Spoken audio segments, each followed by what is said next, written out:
KBS 1라디오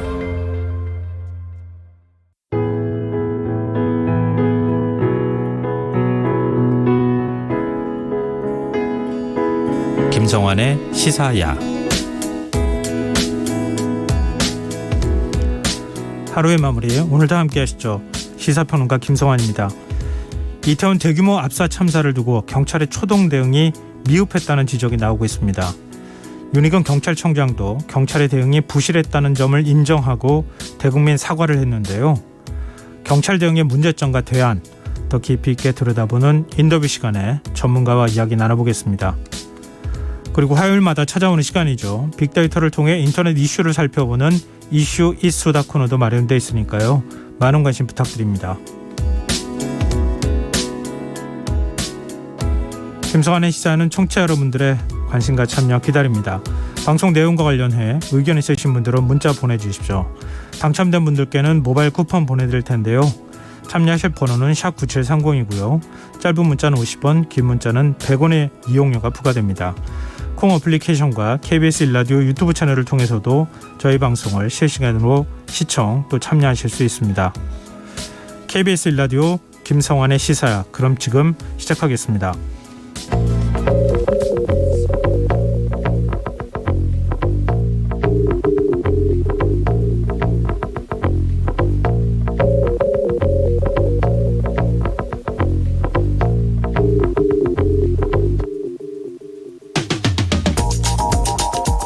이태원 압사 참사로 인한 희생자가 156명으로 어제보다 더 늘어났다는 안타까운 소식이 전해졌습니다.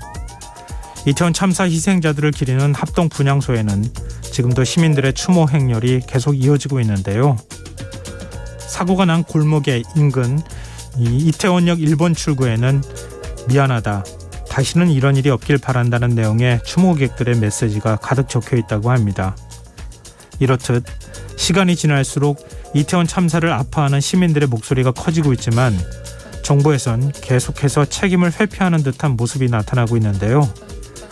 한덕수 국무총리는 오늘 이태원 참사와 관련해 예고에 없던 외신 기자 간담회를 열었습니다. 한 총리는 국민 안전을 무한 책임지는 게 정부이기 때문에 책임을 면하는 건 있을 수 없다면서도 이태원 참사가 제도가 미흡해 발생한 문제인 만큼 경찰 인력을 더 투입했더라도 사고는 일어났을 것이라는 취지로 발언해 논란이 일고 있습니다. 이태원에 수많은 인파가 몰릴 거라고 예상이 됐음에도 왜 이런 사태를 예측하지 못했느냐는 질문에 대해서는 10만 명이 모여도 이념 차이가 없고 정치적인 의도가 없다면 위험 요소가 없다고 간주했을 것이란 답변을 내놨다고 하는데요. 이런 판단 어떻게 봐야 할까요? 참사의 정치적 주장을 해서는 안 된다던 정부가 정작 국민의 안전을 정치적 기준으로 판단했던 건 아니었는지 의문을 지우기 어려워 보입니다.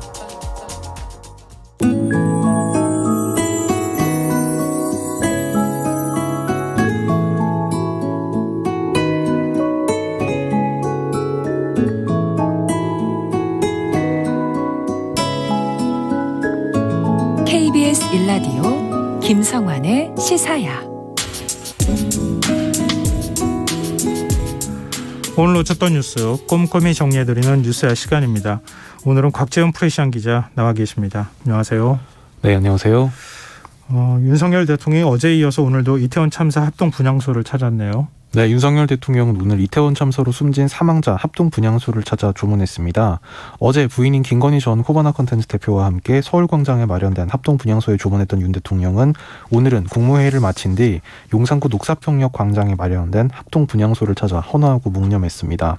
윤 대통령은 방명록에 슬픔과 비통함을 가눌 길이 없다면서 다시 이런 비극을 겪지 않도록 최선을 다하겠다고 적었습니다. 민주당 의원총회를 열고 수습 대책을 논의했다고 하는데 어떤 내용들이 나왔습니까? 네, 민주당 의원총회는 국가 애도기간 중 정부 비판을 자제하겠다던 당초 방침에서 하루 만에 정부 비판 모드로 선회를 했습니다. 네. 이상민 행안부 장관의 책임 회피성 발언 논란, 그리고 정부의 근조 글자 없는 리본, 희생자 피해자가 아닌 사망자란 용어를 사용할 것 등 지시 공문 내용이 알려지면서였는데요. 이재명 민주당 대표는 오늘 당 의원총회에서 국민의 삶을 책임질 당국자들이 자신들은 책임이 없다는 얘기만 반복하고 가족과 친지를 잃고 오열하는 국민들 앞에 장난하고 있다, 이렇게 정부를 강하게 비판하면서 명백한 인재이고 정부의 무능, 불찰로 인한 참사라고 비판했습니다. 이재명 대표는 어제 최고위원회 회의 때까지는 왜 다시 이런 참혹한 사태가 벌어졌는지 당연히 사후 조치가 뒤따라야 하지만 현재는 일단 수습과 위로에 총력을 다할 때라고 했었는데요. 하루 만인 오늘 의원총회에서는 충분한 시간을 드리고 있음에도 불구하고 그 사이에 정부 당국자들, 대통령, 총리, 장관, 시장, 구청장까지 하는 일이라고는 우리는 책임이 없다가 전부라고 비판했습니다. 그러면서 정부가 희생자가 아니고 사망자다, 참사가 아니라 사고다, 어떻게 이런 공문을 내려보내면서 자신들의 책임을 줄이기 위한 행동을 할 수 있겠느냐, 이렇게 따지면서 정치인은 국민의 삶에 대해서 무한 책임을 지는 것이라고 지적했습니다. 국민의힘은 재난안전관리 기본법 개정을 추진하겠다는 방침인데 다른 한편으로는 가짜뉴스에 대한 경고를 이어가고 있어요. 네, 주호영 국민의힘 원내대표는 오늘 아침 회의에서 지금은 사고 수습에 집중할 때라며 가짜뉴스 전파 자제를 당부했습니다.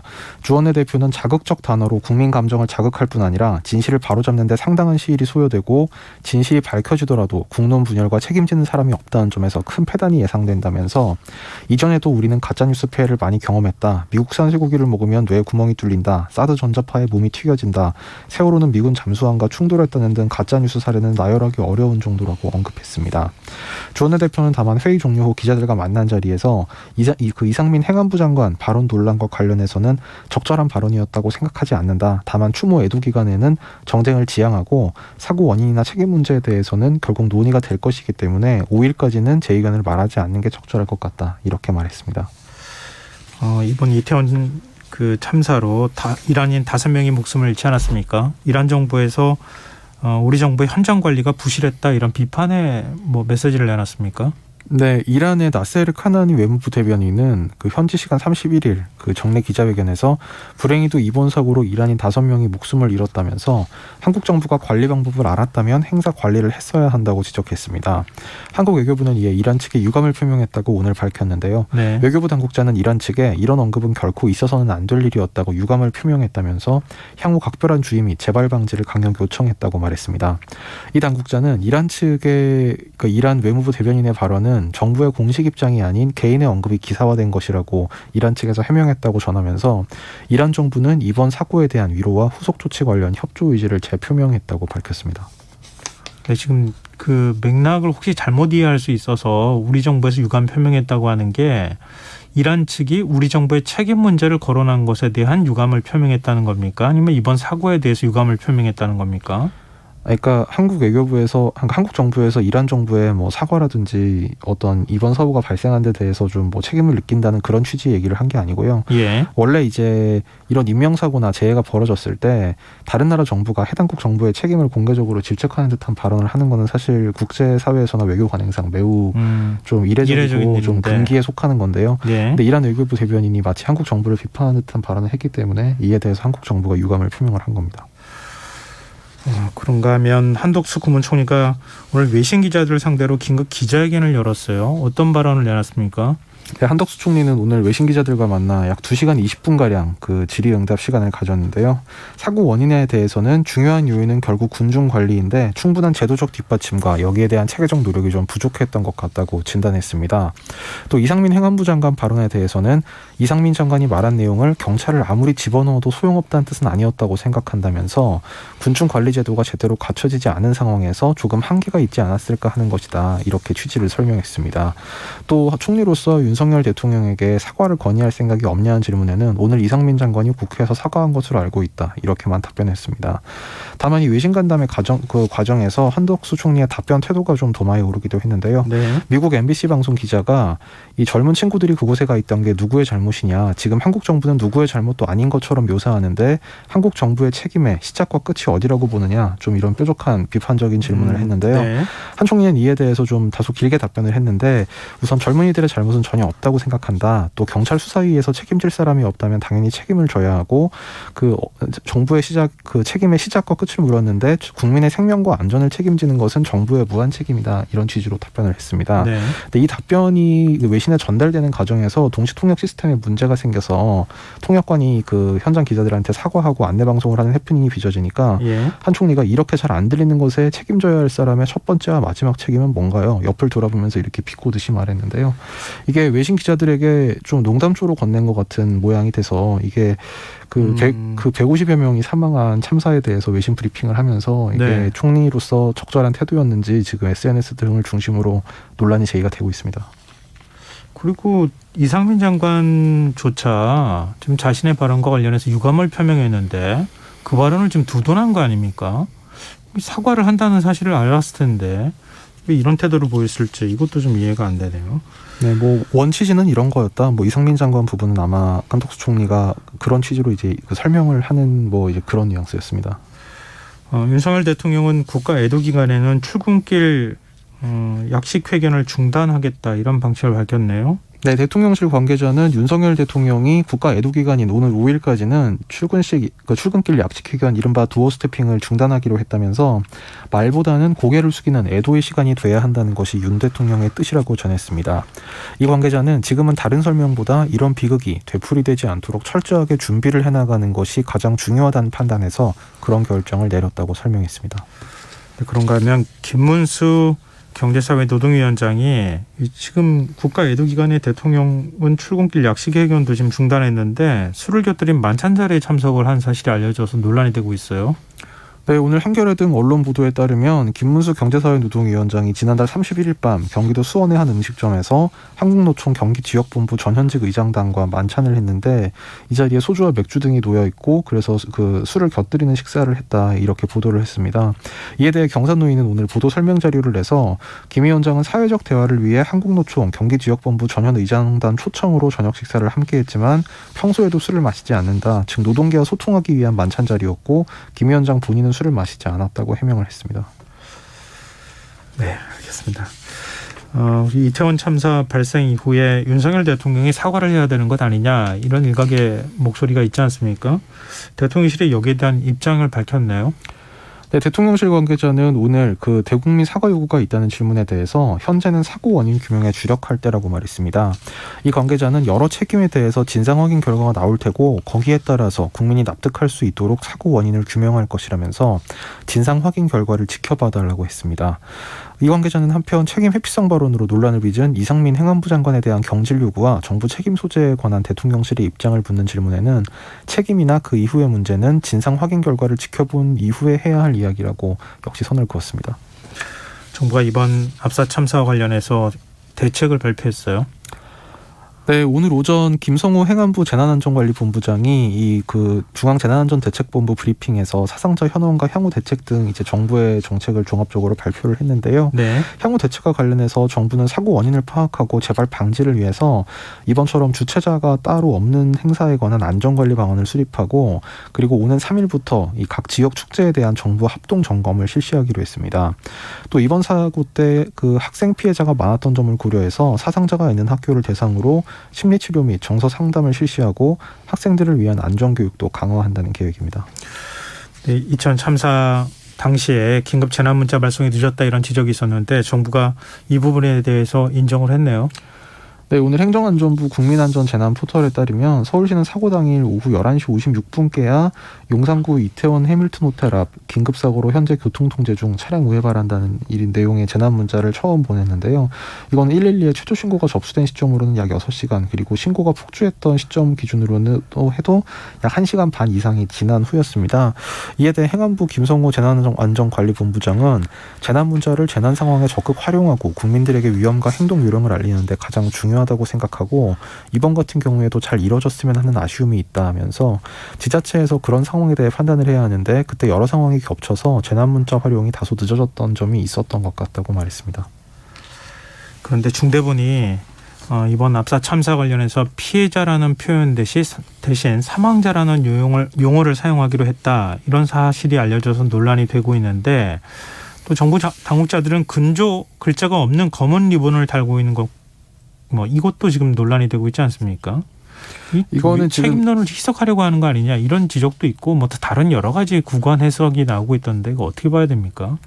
뭐 사실 이거는 뭐 민주당을 중심으로 이제 그런 의혹 제기가 좀 나오고 있는데요. 아까 전해드린 바와 같이 이재명 대표가 이 희생자가 아니고 사망자다, 참사가 아니라 사고다, 어떻게 이런 공문을 내려보내면서 그 책임을 줄이기 위한 행동을 할 수 있겠느냐. 오늘 의원총회 때 이렇게 발언을 했고, 이에 앞서 민주당 안호영 수석 대변인도 참사를 참사라고 부르지 못하느냐. 당장 이태원 사고 사망자 합동분향소 명칭을 참사 희생자 합동추모 분향소로 정정하라, 이렇게 요구를 하기도 했습니다.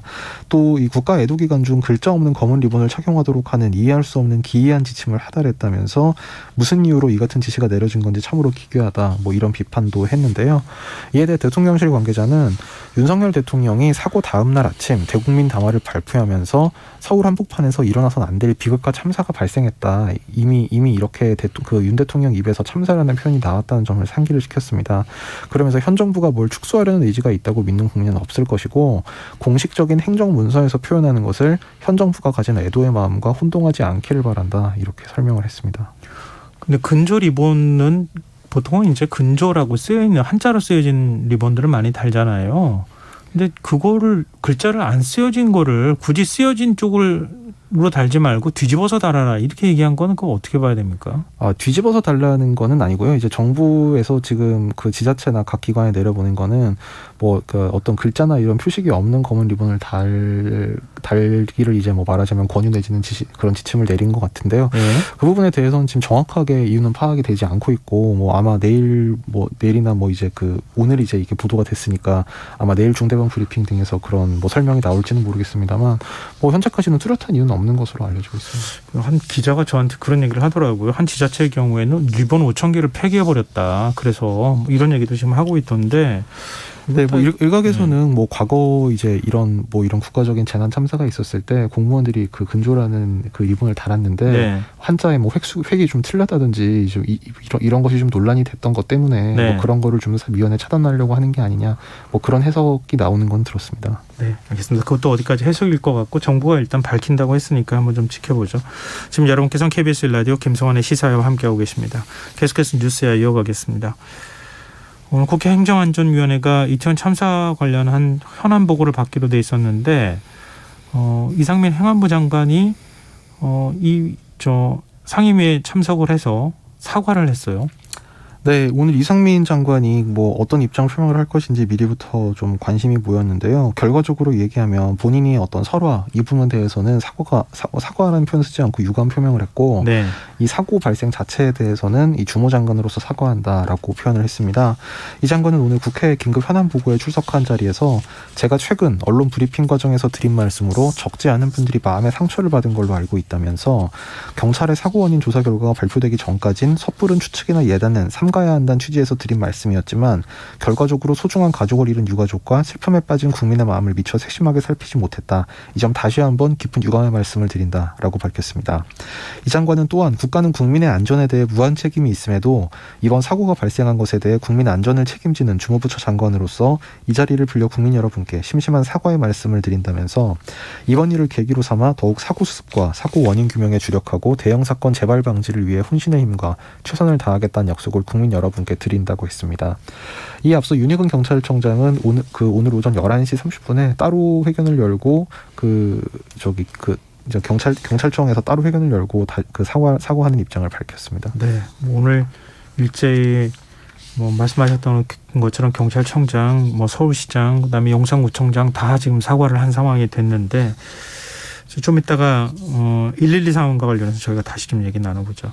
근데 오늘 행안위 현안 보고에서 이 장관을 상대로 질의응답을 하지 않은 걸 두고 의원들 사이에 고성이 오가는 일이 있었어요.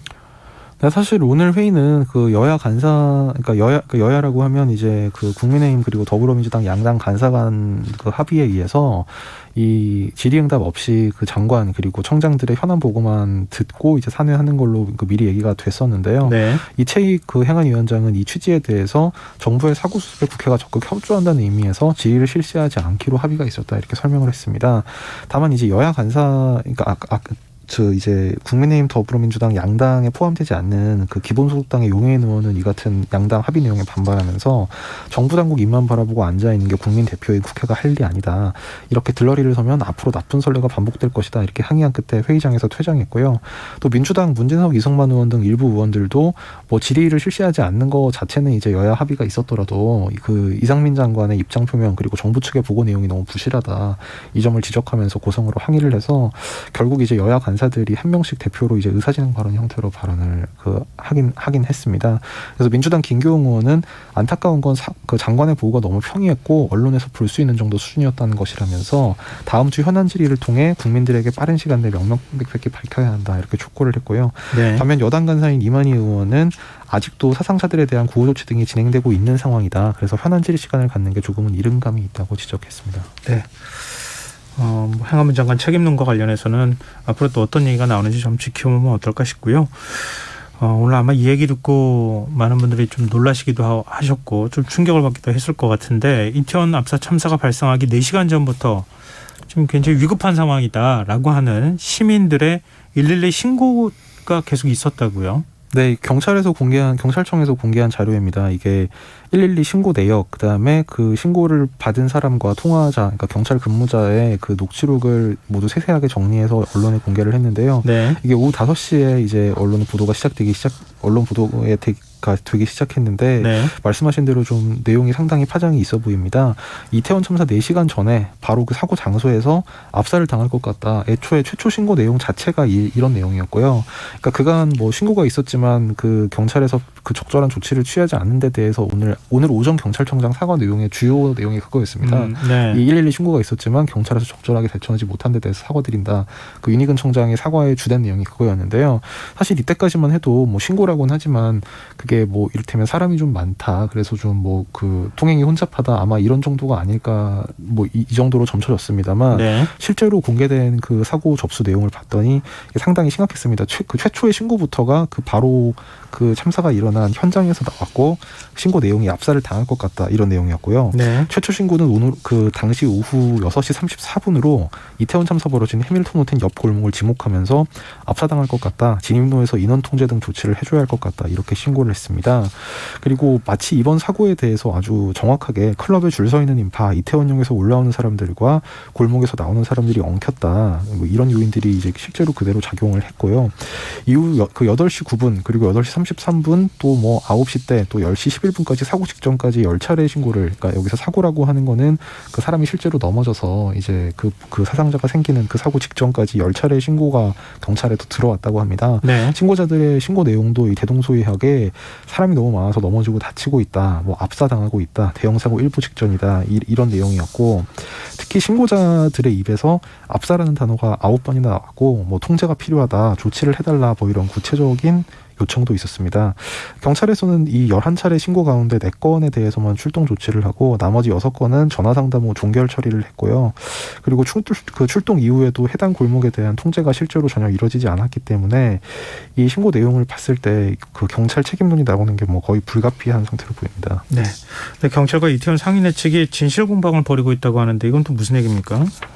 네, 앞서 오늘 그 언론 인터뷰에 이제 그런 내용이 나왔습니다. 그러니까 용산경찰서 간부가 그 경찰과 상인들 간 간담회에 참석한 한 상인회 측에서 작년처럼 경찰관 기동대가 도로 곳곳에 깔려서 호루라기 불면서 사람을 통제하면 안 된다. 이제 이런 그 말을 했다고 보도가 됐는데요. 이에 대해 이동희 이태원 관광특구연합회장은 오늘 프레시안과 전화 인터뷰에서 상인회 측에서 경찰 통제 축소를 요구했다는 경찰 측 주장은 말도 안 되는 소리다. 상인회는 오히려 경찰이 더 많이 와서 통제해 주는 게 좋다고 생각했다. 이렇게 반박을 했습니다.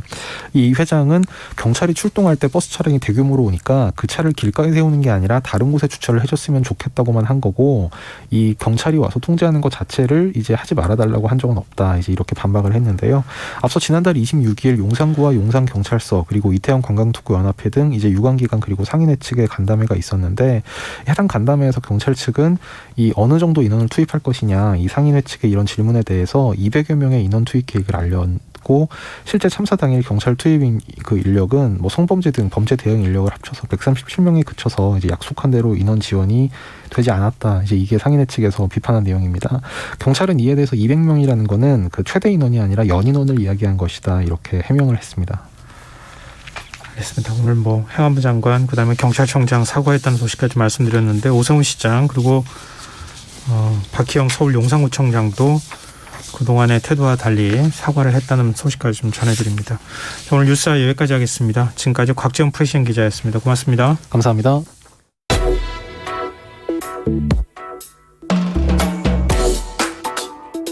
더 나은 내일을 준비하는 시간 KBS 1라디오 김성환의 시사야. 이태원 대규모 압사 참사를 두고 경찰의 사전 대응에 대한 문제점이 계속 지적이 됐죠. 이에 경찰청장은 오늘 대국민 사과를 하며 미흡한 대응으로 인정했는데요. 이 축제가 순식간에 지난으로 변하던 지난 29일 밤 경찰 대응에 어떤 문제가 있었던 건지 이웅혁 건국대 경찰학과 교수 연결해서 얘기 나눠보도록 하겠습니다. 교수님 안녕하십니까? 예, 안녕하십니까? 네, 일단 이렇게 희생자가 많아진 이유를 어떻게 교수님께서 분석하시는지 말씀 듣고 싶습니다. 그 안전 관리 자체가 뭐 지자체든 뭐 경찰이든 또는 그 민간 단체든 어느 주체에 의해서도 이루어지지 않은 점이 가장 큰 문제의 원인이라고 생각이 됩니다. 이런 그 재난 관리, 안전 관리는 예방, 대비, 대응 이런 단계로 이루어지는데요. 특히 그 대비가 제일 중요한 거죠. 그것의 그 요체는 결국은 군중을 어떻게 관리할 것이냐. 조금 더 구체적으로 얘기하면 밀도를 어떻게 감소시키는지를 사전에 계획을 세웠어야 되는데 네. 그래야 이제 병목 지역이라든가 또는 필요한 어느 이렇게 그 도로가 만나는 곳에서는 어느 쪽으로 이동 노선을 이렇게 바꾼다든가 또는 그 진행 방향에 있어서 장애물이 되는 것은 어떤 것이 있기 때문에 그 행정기관의 계도나 협조 등을 통해서 사전에 제거한다든가 이것이 이른바 그 대비하는 가장 핵심적인 요소들인데요. 네. 이런 것들 자체가 있지 않았던 것, 이것이 가장 큰 원인이고 사상자를 더 많이 야기시킨 또 그 원인은 상당히 불행하게도 이 지역, 이 구역이 경사가 이렇게 져 있기 때문에 가뜩이나 협소한 상태에서 경사가 지어져 있다 보니까 소위 그 밑에서 올라가는 압력, 내려가는 압력 이것의 불균형이 사실은 힘의 그 충돌이 결국은 이런 물리적인 구조에 또 이 특이한 문제 때문에 많은 사망자를 나게 했다. 요약하게 되면 그 재난관리 안전관리 자체가 존재하지 않았다고 하는 점과 이러한 그 지형 지물의 또 취약한 점이 나쁜 의미에서 상승작용을 해서 많은 사상자를 낸 원인이 아닌가 평가합니다. 근데 뭐 지금 대규모 인원이 몰릴 거라, 인파가 몰릴 거라는 건 예상이 가능했던 일이잖아요. 그럼 뭐 언론 보도를 통해서 충분히 다 보도가 됐던 상황이기도 했기 때문에 일종의 네네. 예측 판단을 어떻게 할 것이냐에 관한 문제하고 경찰이 과연 그럴 권한을 갖고 있는가 이런 문제로 좀 좁혀지는 것 같아요. 근데 네. 경찰 얘기를 들어보면 이전보다 더 많은 경찰 병력 137명을 투입했다 이렇게 설명을 하고 있거든요. 네, 그러니까 이제 기본적으로 보게 되면 이게 경찰과 지자체 또 좀 구체적으로 보게 되면 국가 중앙기관, 지방자치 행정기관이 사실은 이와 같은 안전관리의 그 주체입니다. 그리고 경찰 역시 위험 발생 방지를 해야 할 이런 권한 자체와 책임이 있는 거죠. 그런데 지금 이제 그 잠깐 언급을 하신 것처럼 예.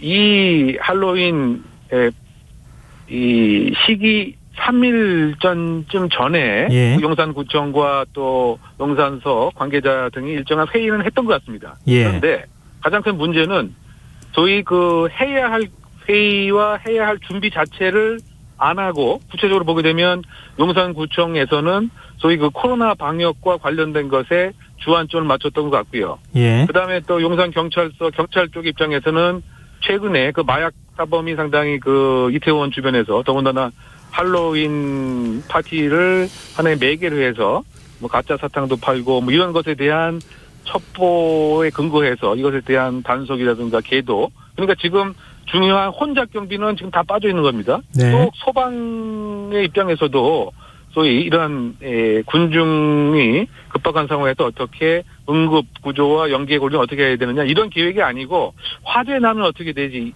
그것에 대해서 회의를 했다고 하니까 지금 가장 중요한 혼잡 경비는 어느 새 기관도 하지 않았던 이것이 가장 큰 이제 문제점인 것이고요. 그것에 연동해서 지금 잠깐 언급을 하신 바와 같이 군중에 대한 추산, 인구수에 대한 추산, 예. 더군다나 3년 동안 이런 젊은이들이 모이지 못했기 때문에 어떤 측면에서 보게 된다면 보상적 모임에 대한 욕구 같은 게 있다라고 하는 이러한 추정. 그래서 사실은 금요일부터 이게 군중이 많이 오는구나 이런 적극적인 이 판단과 예측을 이게 그 지자체에서 했든 아니면 경찰에서 했든 그랬어야 되는데 하지 못했던 겁니다. 네. 그런데 상당히 그 공교롭게도 동일한 지역에서 2주 전쯤으로 기억하는데요. 그 지구촌 축제라고 하는 행사가 있었을 때는 예. 그야말로 그 기관들이 그때는 이제 또 주관 기관이 있었던 것이기 때문이라고 또 얘기를 하지만 그때는 지금보다 인구가 군중이 더 많았죠. 그런데 그때는 예를 들면 지하철 무정차 통과도 하고 또 일방 통행으로 이렇게 교통도 통제하고 너무 이제 대비되는 이런 문제점이 소위 매뉴얼의 존재 여부에 따라서 갈라졌다. 그러다 보니까 그냥 평범한 시민의 입장에서는 아니 매뉴얼이 그게 뭐기에 그게 말해서 우리가 이렇게 걸어가다가 서울 한복판에서 그야말로 끼어서 사망하게 된 거죠. 그러니까 지금 대통령도 이게 매뉴얼 여부 상관없이 근본적인 안전대책을 다시 점검하라 이런 얘기를 하는 것 같은데요. 지금 말씀을 결국 요약하게 되면 규정이 정확히 없으면 공무원들이 수동적, 퇴행적 그러한 업무 관행 또 과거에도 그랬으니까 지난해에는 아무 일 없었으니까 이번에도 없겠지. 이런 아니한 태도들이 만들어낸 불행한 합작품이 아닌가라고 하는 생각도 많이 듭니다. 네. 교수님 말씀은 일단 예측, 그다음에 대비, 이곳은 문제가 있었다 이렇게 요약할 수 있을 것 같은데요. 그렇다면 우리가 그렇잖아요. 112 신고할 때 지금 무슨 제가 폭행을 당하고 있어라든가 아니면 좀 어떤 지금 사망 위협에 놓여 있습니다. 이렇게 신고를 하면 경찰 바로 출동하잖아요. 근데 이번에 112 신고가 11건 들어갔다는 거 아닙니까? 전부 압사당할 것 같아요. 압사당하고 있어요. 마지막에는 이런 얘기까지 하고 있고 어떻게 질서 유지를 해야 될지까지 시민이 신고를 하면서 알려주는 상황이었는데 왜 경찰은 대응하지 않았을까요?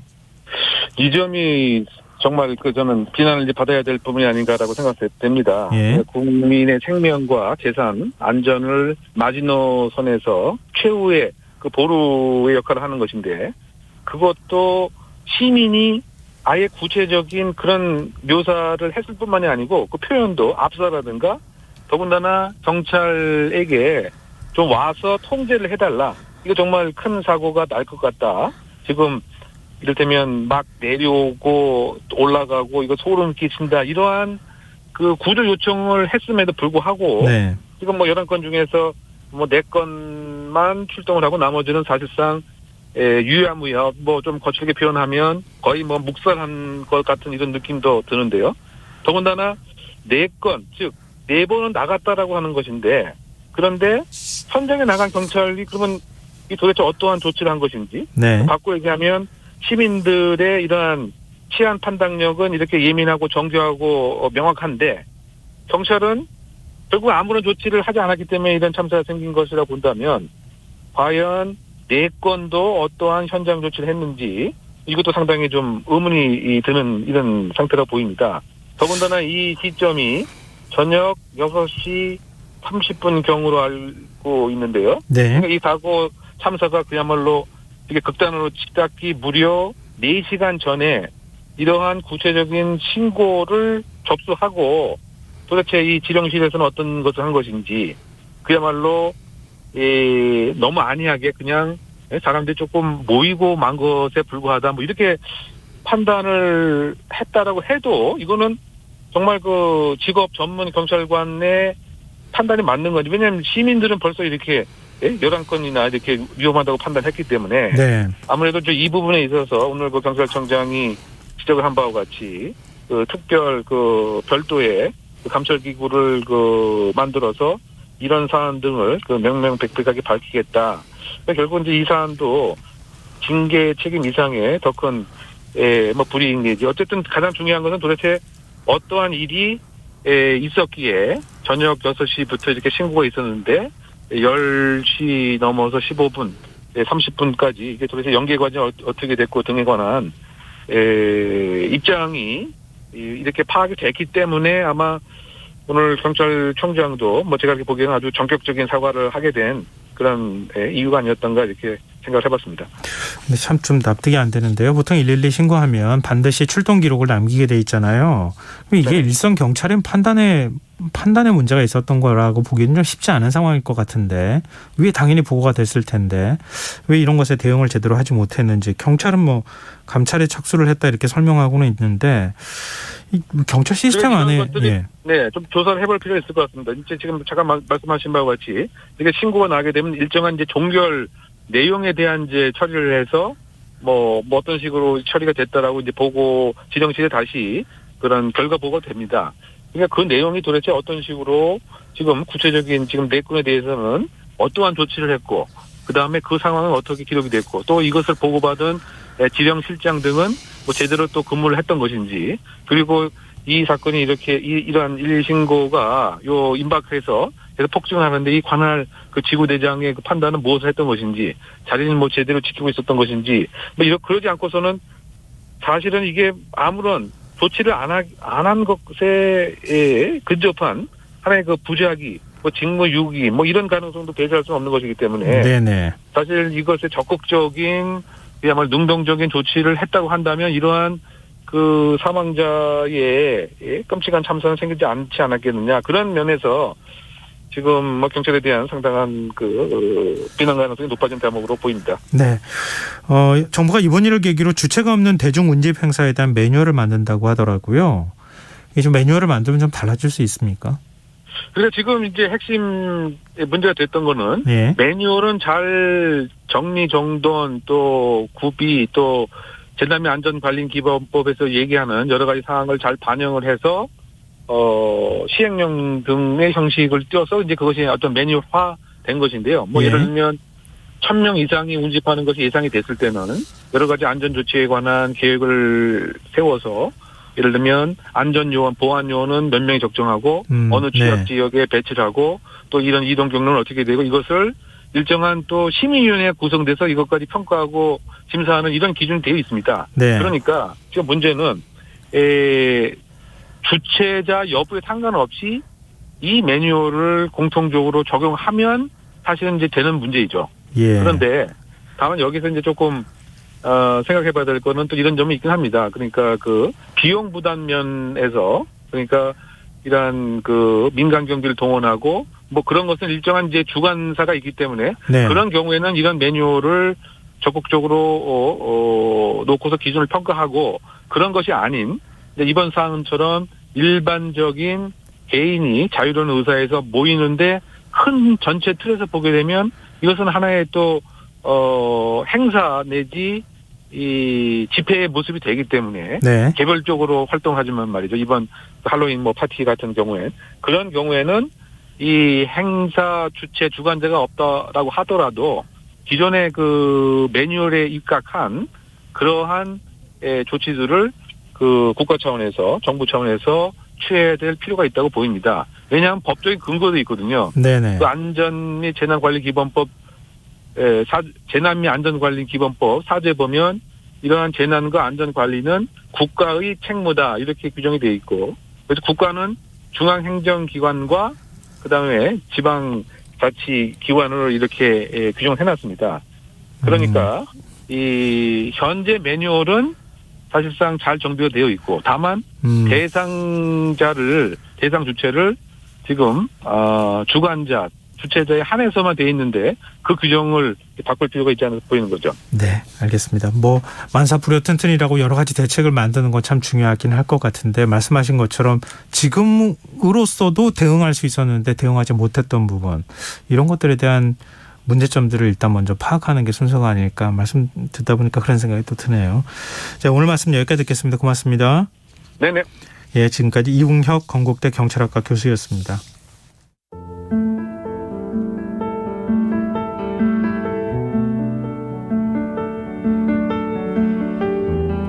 KBS 1라디오 김성환의 시사야.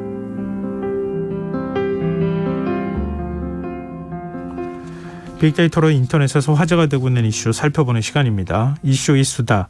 빅데이터를 읽어주는 김덕진 미래사회 IT연구소 소장 스튜디오에 나와 계십니다. 안녕하세요. 네, 안녕하세요. 자, 한 주간의 이슈 어떻게 뽑으셨습니까? 네, 이번 주 전체 그 데이터량이요. 지난주까지 한 1,423만 건이었는데 이번 주에 1,798만 건으로 한 300만 건 정도가 증가했습니다. 네. 왜 그런가 봤더니 300만 건이 거의 다 이제 이태원 참사 관련 내용으로 보시면 될 것 같습니다. 그 트위터에서만 이태원 참사 관련 전체 트윗량이 300만 건 이상 한글 트윗에 달했고요. 30일에서 31일 오전 9시까지 그 시간에만 8만 1,000건 이상의 추모 트윗 올라왔고, 또 이제 국내에서 뭐 이태원 사고, 소방당국, 소방대응 뭐 이런 키워드들, 뭐 프레이포 이태원, 프레이포 사우스 코리아 같은 해시태그는 전 세계 트렌드 순위에 들 정도로 이 키워드의 영향이 이제 전반적으로 나왔다라고 볼 수 있을 것 같습니다. 네. 그래서 1위 주제가 그래서 사회 분야고요. 네. 역시 키워드는 이태원입니다. 그럴 수밖에 없겠죠. 많은 그렇죠. 국민들이 뭐 안타까워하시고 관심도 많이 가졌던 사고니까. 네, 맞습니다. 이제 참사에 대한 뭐 여러 가지 뉴스들은 아마 앞에서도 계속 이야기가 됐을 것 같아서 조금 생략을 하고요. 최근 이제 가장 이제 SNS상에서도 많이 뉴스에 좀 화제가 되고 또 SNS에서 많은 사람들의 공감을 받았던 내용이 이 내용입니다. 그러니까 이태원에서 변당한 딸의 장기 기증도 못한다라고 하는 내용의 무너진 어머니의 말씀이죠. 그러니까는 전남 목포에 있는 간호대에 입학해서 간호사를 꿈꿨던 박모 씨가 27살인 딸이 가족들에게 장기 기증 의사를 내비친 적이 있어서 이 안타까운 상황에서도 딸의 의사를 존중해서 장기 기증을 결정을 했는데 병원에서 불가 판정을 받은 것입니다. 너무나도 몸 전체가 강한 압력에 깔려 있었기 때문에 장기 기증이 안 된다라는 것인데요. 그것에 또 한 번 더 아픔을 겪었던 이 사건을 보면서 SNS에서 많은 사람들이 위로의 글들을 좀 올렸고요. 네. 또 그와 함께 이제 타지에서 허망하게 목숨을 잃은 외국인 피해자들의 가족들도 속속 한국을 찾게 되면서 네. 화제가 되고 있는데요. 뭐 오스트리아와 한국 이중국적인 김모 씨의 부모가 지난 30일 오전 한국 친지들로부터 아들아의 황망한 소식 듣고 31일 장례식장에 도착했다고 합니다. 이 친구 같은 경우는 원래 국내 대학 외국인 어학단에 2개월 정도 이제 원래 다니는 코스를 하고 오는 7일 공부를 마치고 오스트리아로 돌아갈 예정이었다고 하는데요. 그런 상황에서도 좀 이런 안타까운 일들이 있는 것이죠. 그러다 보니까 많은 지금 이 이태원과 관련된 글들이 올라오고 있는데 그중에서 댓글 하나가 저의 마음을 좀 통감했습니다. 네. 믿기 힘든 이태원 참사, 청춘은 죄가 없다. 왜 하필이면 거기 가느냐 이런 목소리 때문에 네. 아마 그런 얘기가 나오지 않았을까 싶은데요. 또 오늘 뭐 기사 보니까 지금의 20대가 세월호 참사도 겪었던 세대인데 그렇죠. 또 이태원 참사까지 겪어서 그 네. 트라우마가 더해졌다 뭐 이런 얘기도 하고 있더라고요. 네, 맞습니다. 사건 사고 분야에서 인도란 키워드가 또 있어요. 네, 우리가 알고 있는 국가인 인도를 얘기하는 건데요. 인도에서 그 보행자용 다리가 축제 인파가 몰리면서 붕괴됐다고 합니다. 그래서 최소 141명이 숨지는 참사가 현지 시간 31일에 또 발생을 한 것인데요. 구자라트주 모비의 마추강에 놓인 다리가 보수 공사를 마치고 재개통한 지 5일 만에 무너져서 최소 141명이 사망하고 100명이 넘는 부상자가 발생했다고 합니다. 이 다리가 이제 233m 길이에 폭 1.25m 보행자 전용 교량으로 붕괴 직전 다리 위에 500명이 넘는 사람이 있었던 걸로 나오고 있고요. 이제 이 다리가 이제 현수교를 지탱하는 케이블이 끊어지면서 다리 위에 있던 수백 명이 그대로 강물에 빠졌다고 합니다. 이번 사고가 인도 최대 축제인 디왈리 기간을 맞아서 인파가 몰리면서 발생했다고 하는데요. 네. 영국이 인도를 식민 지배하던 1879년에 원래 이 다리가 세워졌었는데 최근 6개월간 보수 공사 마치고 지난 25일에 개통 재개하면서 인파가 몰린 것으로 알려졌습니다. 그래서 인도 역시도 비극의 깊은 슬픔에 잠겨 있는 상황이고요. 희생자들에게 뭐 위로금이나 치료비를 좀 지원할 계획이라고 합니다. 네. 자, 2위 주제 어떤 분야에서 나왔습니까? 네, 2위 주제도 이제 환경 분야의 재해 분야고요. 키워드는 괴산입니다. 괴산에 지금 지진이 계속적으로 좀 이어지고 있는 것인데요. 지난달 29일에 충북 괴산에서 규모 4.1의 지진이 발생한 이후 사흘째 오늘까지도 여진이 계속 이어지고 있습니다.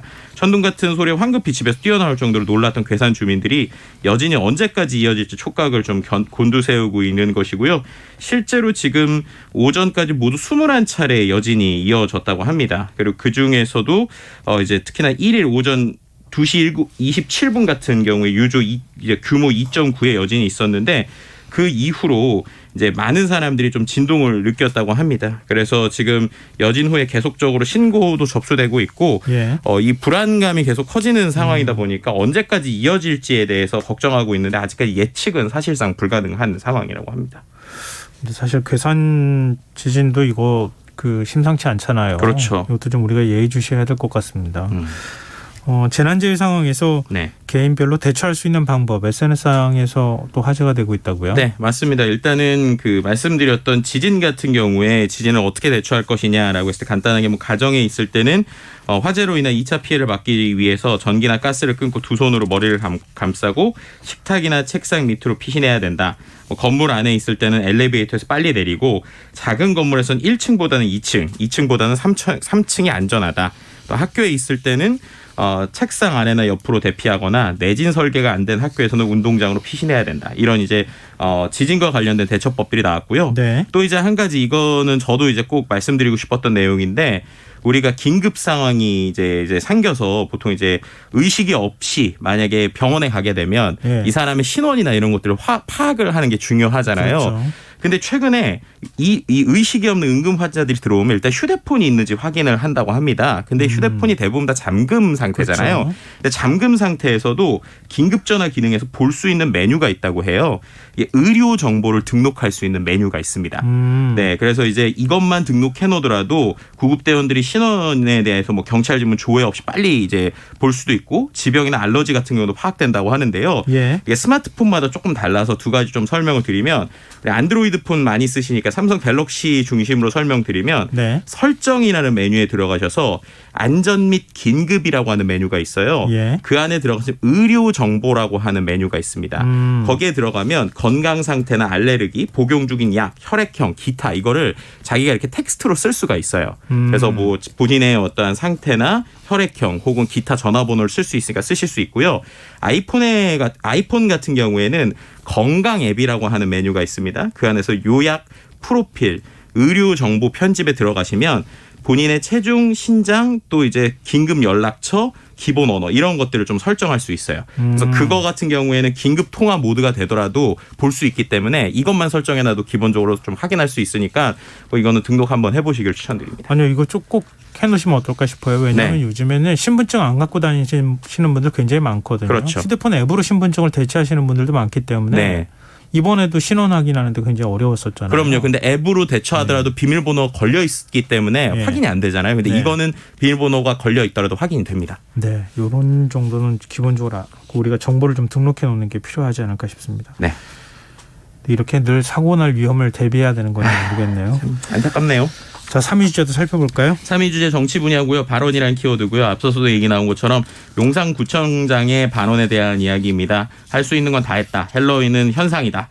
축제가 아니다. 이런 발언이 논란이 됐고요. 그 이후에 이제 구청장의 SNS도 폐쇄되고 구청 홈페이지에서도 얼굴 사진도 이제 그 구청장 사진이 내려갔습니다. 또 열린 구청장실에 대한 이용도 일시 중단됐는데요. 그만큼이나 파장이 컸고요.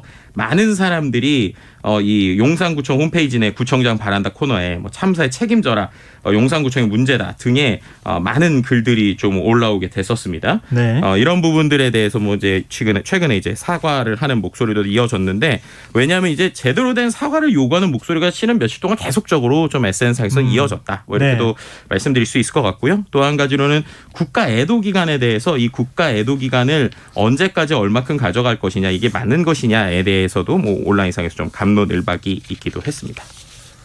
구청장 얼굴 사진 지으면 구청장은 모르는 건 아닐 텐데. 그러니까요. 사진을 왜 내리는지 모르겠네요. 그러니까요. 자, 4위 주제는 어떤 분야에서 나왔습니까? 네, 4위 주제는 이제 스포츠 분야고요. 스포츠 분야에서 좀 이제 두 가지 이제 화제가 된 것이 있는데 하나는 일단 복귀전이라는 키워드고요. 이게 여자 배구 분야입니다. 김연경 선수죠. 우리가 월드 클래스라고 불리는 김연경 선수가 다시 이제 그 여자 배구 V리그 우리나라 리그에 돌아온 것인데요. 공격뿐만 아니라 수비도 전방위적으로 좀 활약을 하다 보니까 화제가 되고 있고요. 특히나 이제 워낙 스타가 오다 보니까 여자 배구가 평일에 진행이 됐음에도 불구하고 최대 이제 첫 경기에서는 4,345명의 관중이 입장했었고 네. 두 번째 같은 경우에는 이미 뭐 매진이 되는 그러니까는 어떻게 보면은 확실히 티켓 파워가 있는 모습들을 좀 보여주고 있어서 네. 앞으로 이제 또 여자 배구에 대한 관심이 다시 높아지는 것이 아니냐라고 하는 내용들이 나오고 있습니다. 또 이제 한 가지는 이제 시리즈라고 하는 키워드가 나오고 있는데요. 네. 프로야구에 대한 이야기고요. 오늘 한국 시리즈 1차전이 지금 계속적으로 이어지고 있는데 이제 1시간 반 경기 시작 1시간 반을 앞두고 입장권이 매진이 됐다고 합니다. 예. 그래서 10,000원 관중에서 좀 진행이 되고 있고요. 근데 10,000원 관중이라고 해도 일단은 차분한 분위기 속에서 진행되고 있고 그래서 이제 앰프나 치어리더 응원하지 않고 축보도 지금 쏘지 않고 이러한 이제 시구 행사 없이 경기를 진행하고 있고요. 심판과 선수단 전원이 모두 왼쪽에 지금 애도리본을 부착하고 있는 상황입니다. 네. 마지막 5번째 키워드는 뭡니까? 네, 경제 분야이고요. 금리라는 키워드인데요. 은행에 뭉칫돈이 몰린다라는 내용입니다. 지난해 8월 이후로 이제 한국은행 금리 이제 인상되고 이제 그러다 보니까 시중 자금이 은행으로 몰리면서 고액 예금이 급증하고 있다는 것이고요. 10억이 넘는 고액 예금만 790조 원 정도가 지금 집계가 되고 있습니다.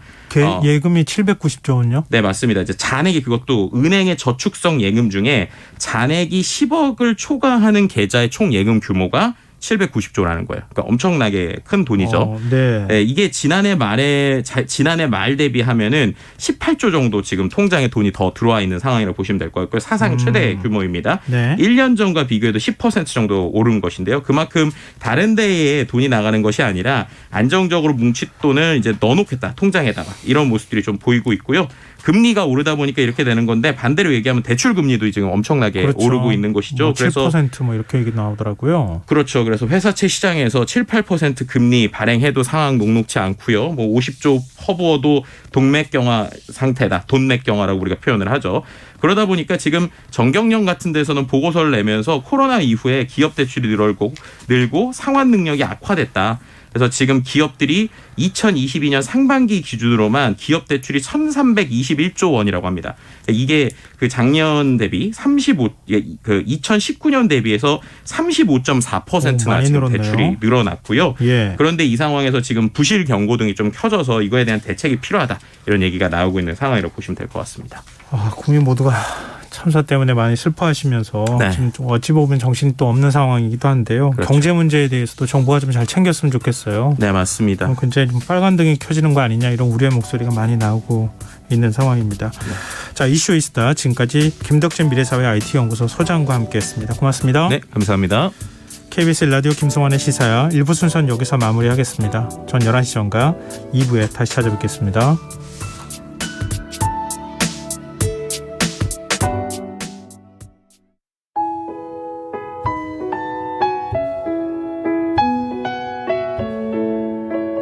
경제적인 어려움에 처한 위기 가정들이 늘고 있습니다. 복지 사각지대에 처해 있는 가정들을 미리 찾아서 지원하고 위기로부터 구하는 일이 시급한데요. KBS 강태원 복지재단은 전국의 복지관과 연대해 복지 사각지대에 있는 위기 가정들을 찾아서 지원하는 운동을 시작합니다. 생활고로 인해 소중한 생명과 가정이 파탄나는 비극이 다시는 일어나지 않도록 이 일에 함께해 주십시오. 지역 복지 전문가로서 누구보다 위기 가정을 잘 찾아낼 수 있는 복지관과 관계자 여러분들의 많은 참여를 기다리고 있습니다. 지금 바로 KBS 강태원 복지재단 홈페이지에서 신청해 주세요. KBS 강태원 복지재단.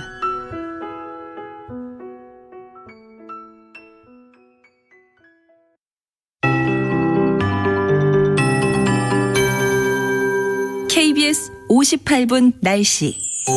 내일은 전국이 대체로 맑겠습니다. 오전까지 내륙을 중심으로 가시거리 200m 미만의 짙은 안개가 끼겠고 그 밖의 지역에도 안개 끼는 곳 있겠습니다. 낮 동안에도 방무나 먼지가 떠있는 연무가 끼는 곳 있겠습니다.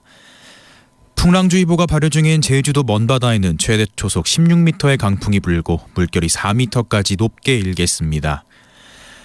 모레까지 내륙 대부분 지역에 물이 얼거나 서리가 내리겠습니다. 농작물 냉해 피해 없도록 대비하시기 바랍니다. 내일 아침 최저 기온 서울, 광주 6도 등 전국이 0에서 12도의 분포를 보이겠습니다. 낮 최고 기온은 서울 17도, 대구 21도 등 전국이 15에서 23도로 내륙을 중심으로 일교차가 15도 내외로 크겠습니다. 건강관리에 신경 써주시기 바랍니다. 특히 모레 낮부터 찬 공기가 유입되면서 쌀쌀해지겠습니다. 내일 전국의 미세먼지 농도 전북은 나쁨, 그 밖의 권역은 좋음에서 보통으로 예상되고 충북과 부산, 대구와 울산은 오전에 일시적으로 나쁨 수준 보이겠습니다. 앞으로 대기가 점점 건조해지고 바람도 강해지겠습니다. 산불 등 화재 발생에 주의하시기 바랍니다. 서울의 현재 기온 10.6도, 습도 65%, KBS 58분 날씨 박성준입니다.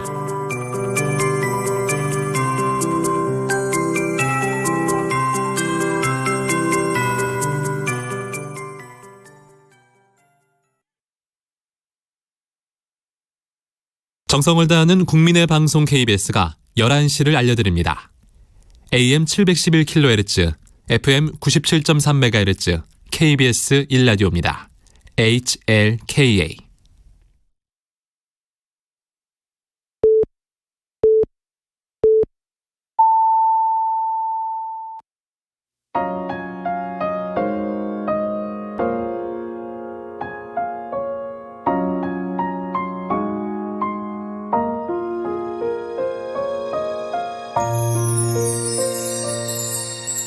김성환의 시사야.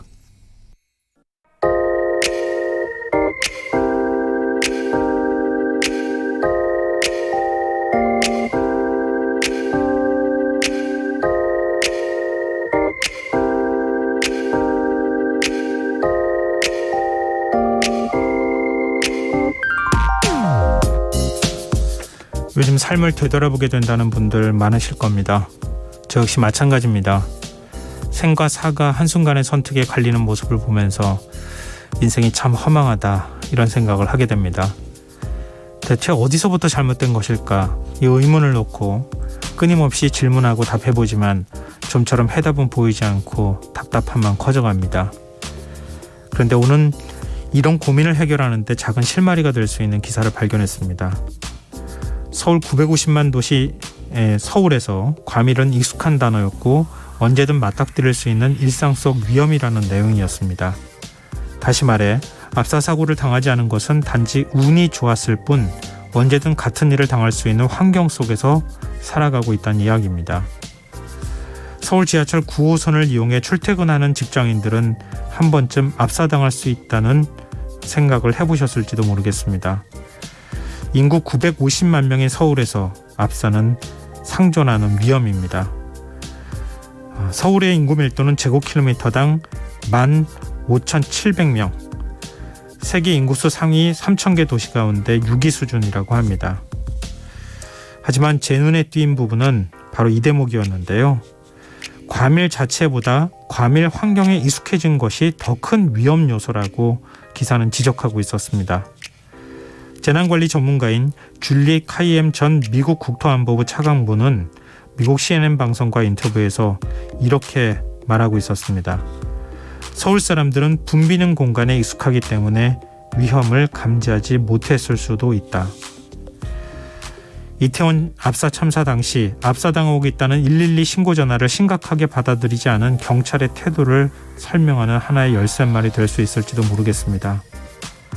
비탈마다 좁은 골목길에 10만 명이 넘는 인파가 몰렸지만 경찰이 질서 유지를 담당하는 정복경찰관 58명을 배치한 것도, 정부나 지자체가 적극적인 안전대책을 세우지 않은 것도 비슷한 이유일지도 모르겠습니다. 그럼 어떻게 해야 할까요? 밀집도를 줄이기에는 인구가 너무 많고 대중교통은 늘 빽빽하게 차 있고, 과연 누구의 노력으로 이 문제를 해결할 수 있을까요? 시민들의 입에서 각자 도생이란 말이 나오지 않도록 정부가 근본적인 해결책을 찾아 나갔으면 좋겠습니다. 지금까지 오늘의 발견이었습니다.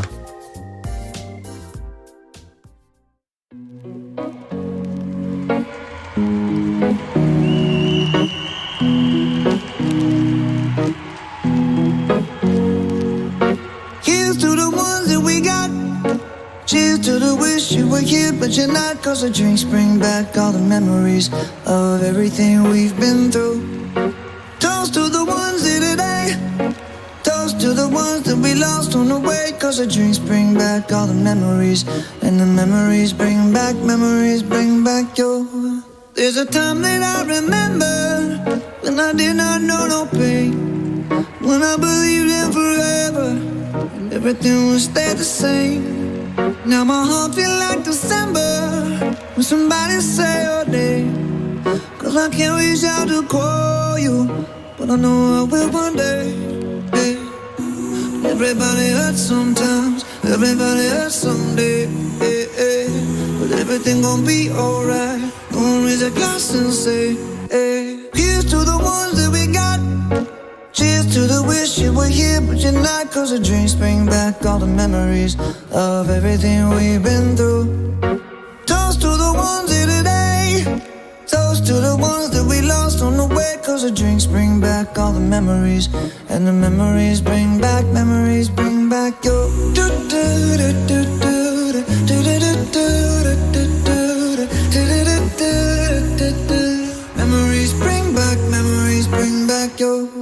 There's a time that I remember when I never felt so lost, and I felt all of the hatred was too powerful to stop. Now my heart feel like an ember, and it's lighting up the dark. I'll carry these torches for you, and you know I'll never drop. Yeah, everybody hurts sometimes, everybody hurts someday. Yeah, yeah. But everything gon' be alright. Gonna raise a glass and say, hey. Here's to the ones that we got. Cheers to the wish you were here but you're not, 'cause the drinks bring back all the memories of everything we've been through. Toast to the ones here today, toast to the ones that we lost on the way, 'cause the drinks bring back all the memories, and the memories bring back your. Memories bring back your.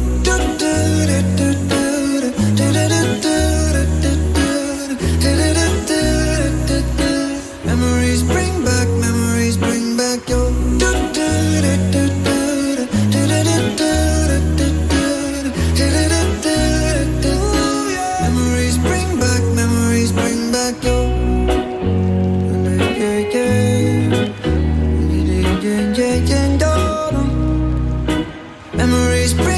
Memories bring back your.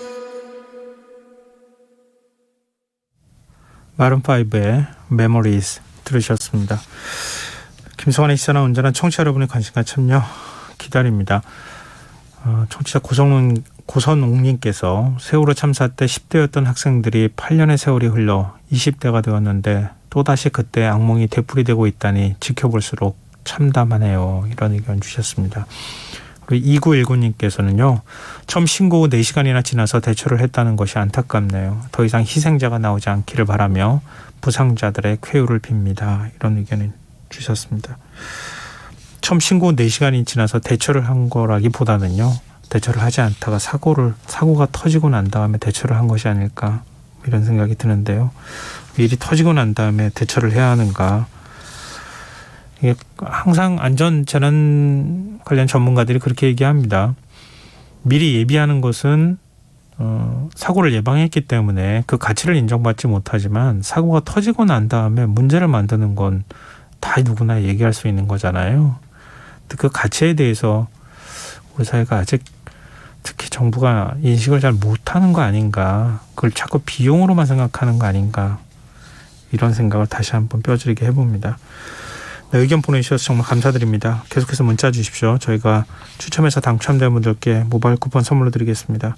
참여하실 문자 번호는 샵9730이고요. 짧은 문자는 50원, 긴 문자는 100원의 정보 이용료가 부과됩니다. 콩 게시판 KBS 일라디오 유튜브 채널을 통해서도 무료로 참여하실 수 있습니다. KBS 일라디오 김성환의 시사회와 함께하고 계신 지금 시각은 11시 8분입니다.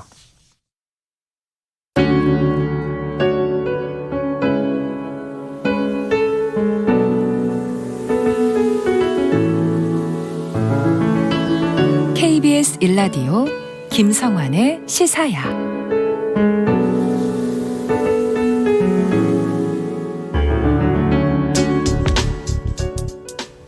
오늘 일어난 크고 작은 소식들 정리해드리는 밤참 뉴스 시간입니다. 이은경 뉴스캐스터 나와 계십니다. 안녕하세요. 네, 안녕하세요. 네, 이태원 대규모 압사 참사 현장에서 발견된 물품들을 모아서 경찰이 유실물 센터를 열었어요. 예. 근데 그 유실물만 보더라도 당시 얼마나 다급하고 긴급한 상황이었는지 알 수 있다고요? 네, 신발이요. 한 짝씩밖에 없더라고요. 그 현장에 남아있는 신발이 한 짝씩밖에 없어요? 네, 그게 이제 그 현장에 남겨진 물건들이 얘기하고 있는 거잖아요. 네. 그 신발만 보면 밟히고 뒹굴어서 검은 때가 묻은 신발. 얼마나 많은 사람들이 이렇게 다닥다닥 붙어 있었을지를 상상하게 하는, 그리고 짝을 잃고 홀로 남은 것만 60개가 넘습니다. 어제부터요, 그 유실물센터가 24시간 개방 중이고요. 6일 오후 6시까지 진행될 예정입니다. 이미 이제 오늘 오전까지만 해도 유족과 부상자의 10여 명가량의 시민들이 다녀갔는데, 보니까 뭐 안경, 신분증, 스마트워치, 휴대전화까지 사실 이태원 압사 참사 현장에서 주인을 잃고 남겨져 있던 물건들이 다 체육관으로 왔습니다. 그중에서 특별히 이제 신분증하고 휴대전화 같은 경우는 경찰서에 보관이 돼 있어서 그건 확인을 해야지 가져가실 수가 있고요. 네. 여기에 보니까 이번에 생존자분이 자신의 이제 물건을 가지러 왔는데 네. 그 말씀이 그 상황을 우리가 좀 볼 수 있게 해주시더라고요.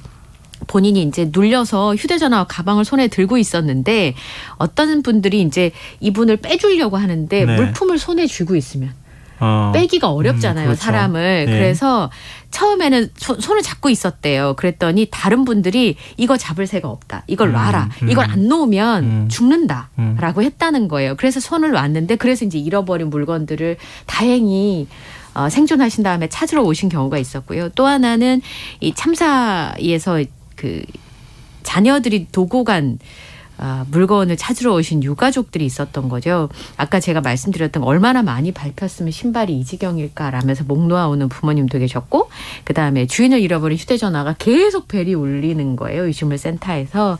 이런 모습만 봐도 그 당시에 얼마나 참혹했는지를 짐작하게 하는 흔적들이었습니다. 지금 수집된 유실물이 1.5톤에 달하는데요. 가방이 124개, 옷이 258개, 신발이 256켤레, 전자제품이 156개 등입니다. 지금 794개 유실물들이 주인을 기다리고 있는 그런 상황입니다. 이런 물건들을 가져가지 못할 정도로 당시 얼마나 혼란스럽고 얼마나 위급한 상황이었겠어요. 더구나 신발 한 짝, 우리 다급할 때 한 짝 네. 벗어놓고 막 뛰어가고 이런 일들이 있잖아요. 신발 한 짝이 남아있다는 얘기 들으면서도 가슴이 좀 아픈데, 네. 이런 상황에서 112 신고를 하고 있는데 경찰이 제대로 출동하지 않았다는 걸 지금 어떻게 받아들여야 될지 네, 그렇습니다. 좀 답답하네요. 지금 참사 사망자에 대한 추모와 애도의 물결이 전국으로 퍼지고 있는데, 지금 참사 희생자의 개인정보가 담긴 문서가 외부에 유출이 되는 일이 있었어요? 이게 상황 파악을 좀 해봐야 되는 상황인데요.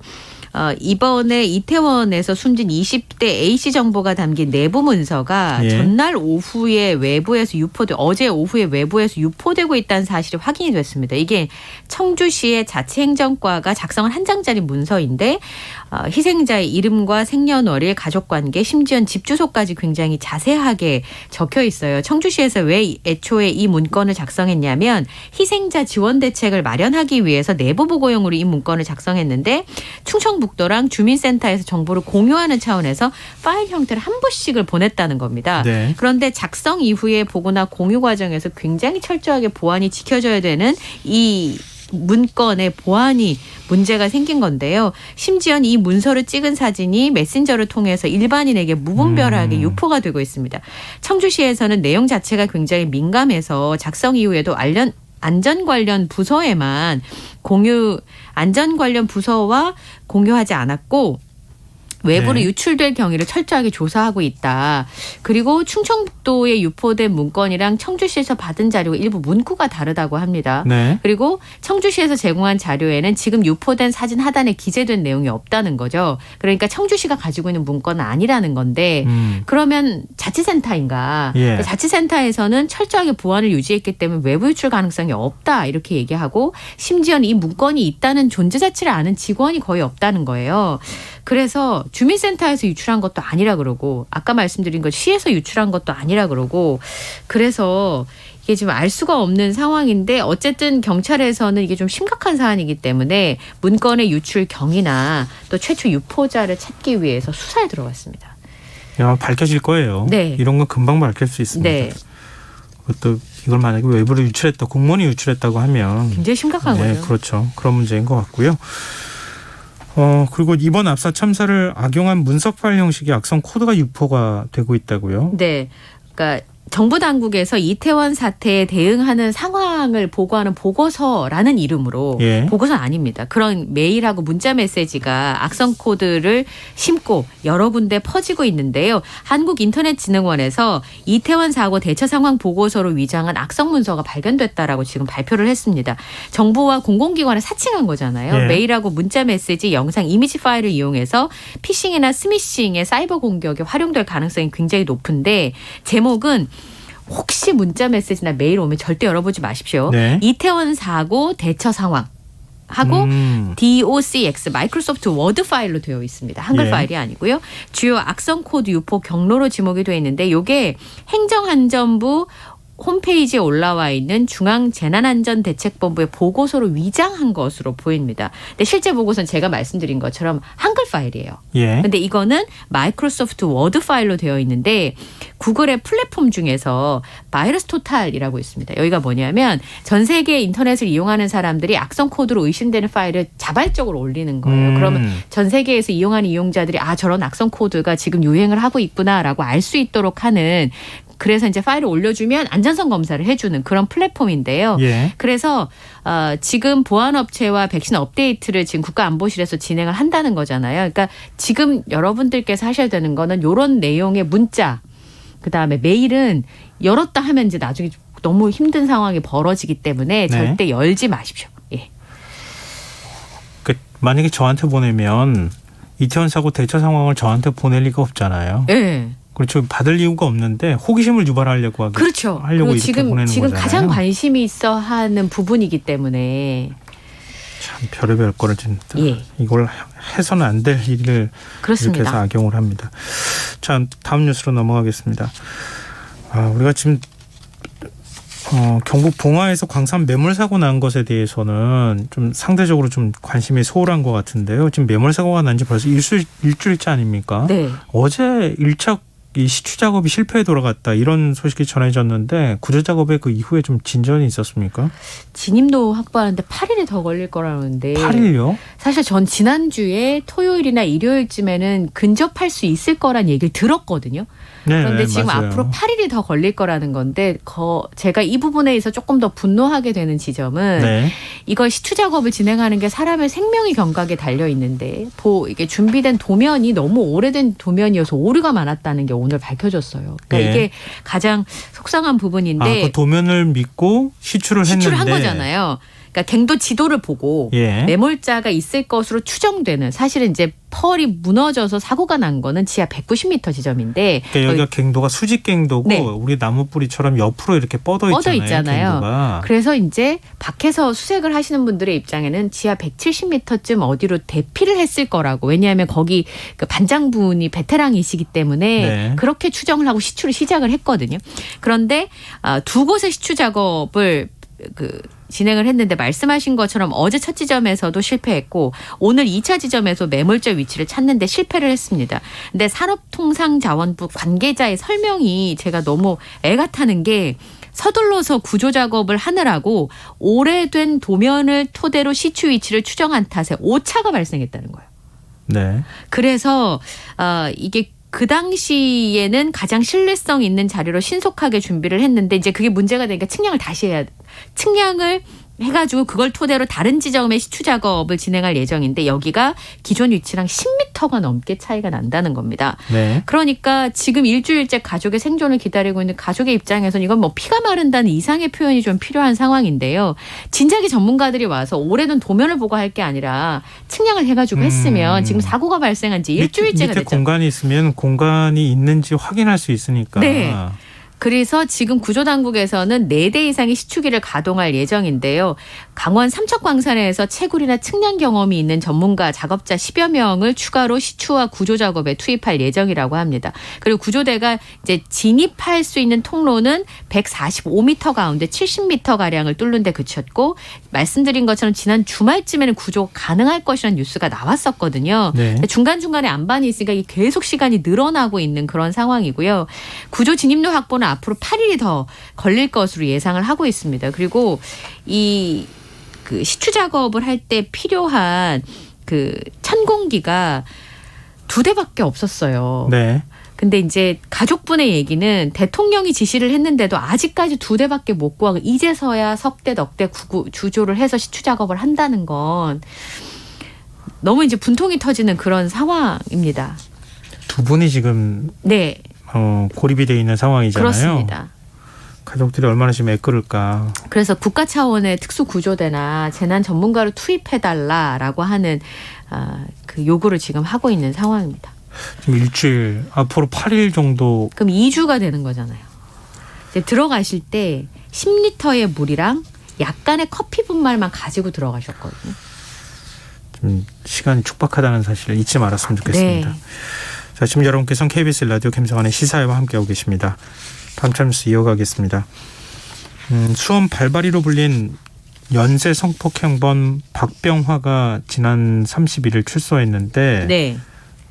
지금 뭐 거주지가 화성 쪽이에요? 예. 그러니까 수원에서 이 예? 수원 말발이라고 불리는 박병화가 징역 15년의 형기를 마치고 월요일에 출소를 해서 화성시 원룸에 입주한 것으로 전해지고 있습니다. 네. 원래는요. 수원시에 있는 갱생보호시설에 들어갈 거라고 알려졌었거든요. 네. 수원 주민들이 법무부에 항의하는 일이 벌어졌는데 이번에는 이제 화성시의 원룸에 입주한 것으로 알려지기 때문에 강제 퇴거를 요구하면서 반발하고 있는 상황입니다. 실제로 거주하고 있는 원룸이 모 대학 후문에서 200m 정도 떨어진 원룸촌이라고 합니다. 여기는 네. 대학생들과 인근 공단에 살고 있는 근로자들이 주로 많이 거주하는 지역이라고 하는데요. 그러다 보니까 여기서 한 500m 떨어진 곳에 그 초등학교도 있어요. 여기에. 그러니까 주변에 어린이집하고 초등학교도 있다 보니까 부모님들 입장에서는 너무 무섭고 애들을 이제 늦게 데려오는 일이 벌어지게 되면 어른들도 굉장히 심리적으로 불안할 수밖에 없는 그런 상황인데요. 예. 지금 박병화는 출소 후에 거주하고 있는 원룸에서 모습을 드러내지 않고 있는 그런 상황입니다. 박병화가 머무르고 있는 원룸에서 정명근 화성시장이 기자회견을 열고 학교 밀집 지역인 이곳에 성폭행범 거주를 결사 반대한다라고 하는 기자회견을 열었고요. 말씀드린 것처럼 부모님들이 빨리 퇴거를 하라 이렇게 지금 주장을 하고 있습니다. 근데 여기에 지금 원룸에 입주할 때 네. 건물주가 몰랐던 겁니까? 계약을 하지 않았겠어요? 계약을 본인이 한 게 아니라 화성시하고 건물주가 이 사실을 정확하게 몰랐던 것 같아요. 계약자 이름은 박병화였는데 예. 어머니가 와서 계약을 한 거예요. 이 원룸을 보증금 100만 원에 월세 30만 원으로 1년 계약을 했는데 화성시에서 원룸 계약 과정에 문제가 있는지 살펴보고 있다라고 얘기하면서 어머니가 와서 계약을 했는데 당시 박병화의 어머니가 조카랑 살 거라고 얘기를 했다는 겁니다. 예. 그래서 계약자 이름은 박병화로 되어져 있었지만 위임장도 없었고 박병화가 성범죄자인지를 몰랐다는 겁니다. 알았다면 계약을 하지 않았겠죠.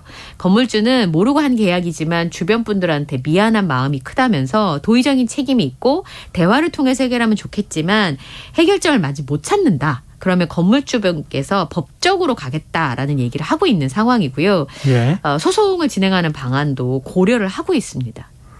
근데 그러면 강제 퇴거를 시켜야 된다는 얘기가 되는 네. 건데 가능합니까? 검토를 우선 하고 있습니다. 첫 번째 제가 아까 말씀드린 것처럼 월세 계약 무효화가 가능한지를 검토를 해야 되는데요. 네. 우선 위임장이 없이 다른 사람 이름으로 계약을 했잖아요. 그렇죠. 그러니까 집주인이 무효화 시킬 것이라고 화성시에서 판단을 하는데 문제는 뭐냐면 소송을 한다. 그럼 시간이 많이 걸린다는 거예요. 그렇죠. 지금 1년 소송 계약을 결과가 했는데 나오기까지는. 예, 네. 이제 그런 부분들 때문에 걱정이 굉장히 많이 되고 있는 상황이고요.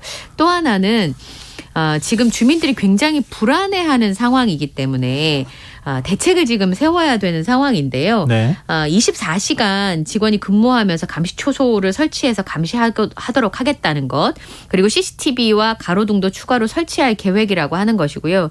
담당 보호관찰관이 최소 한 달 동안은 외출할 계획이 없다라고 얘기를 하고 있습니다. 그렇긴 하지만 부모님들의 입장에서는 굉장히 예민하고 두려운 상황일 수밖에 없는데요.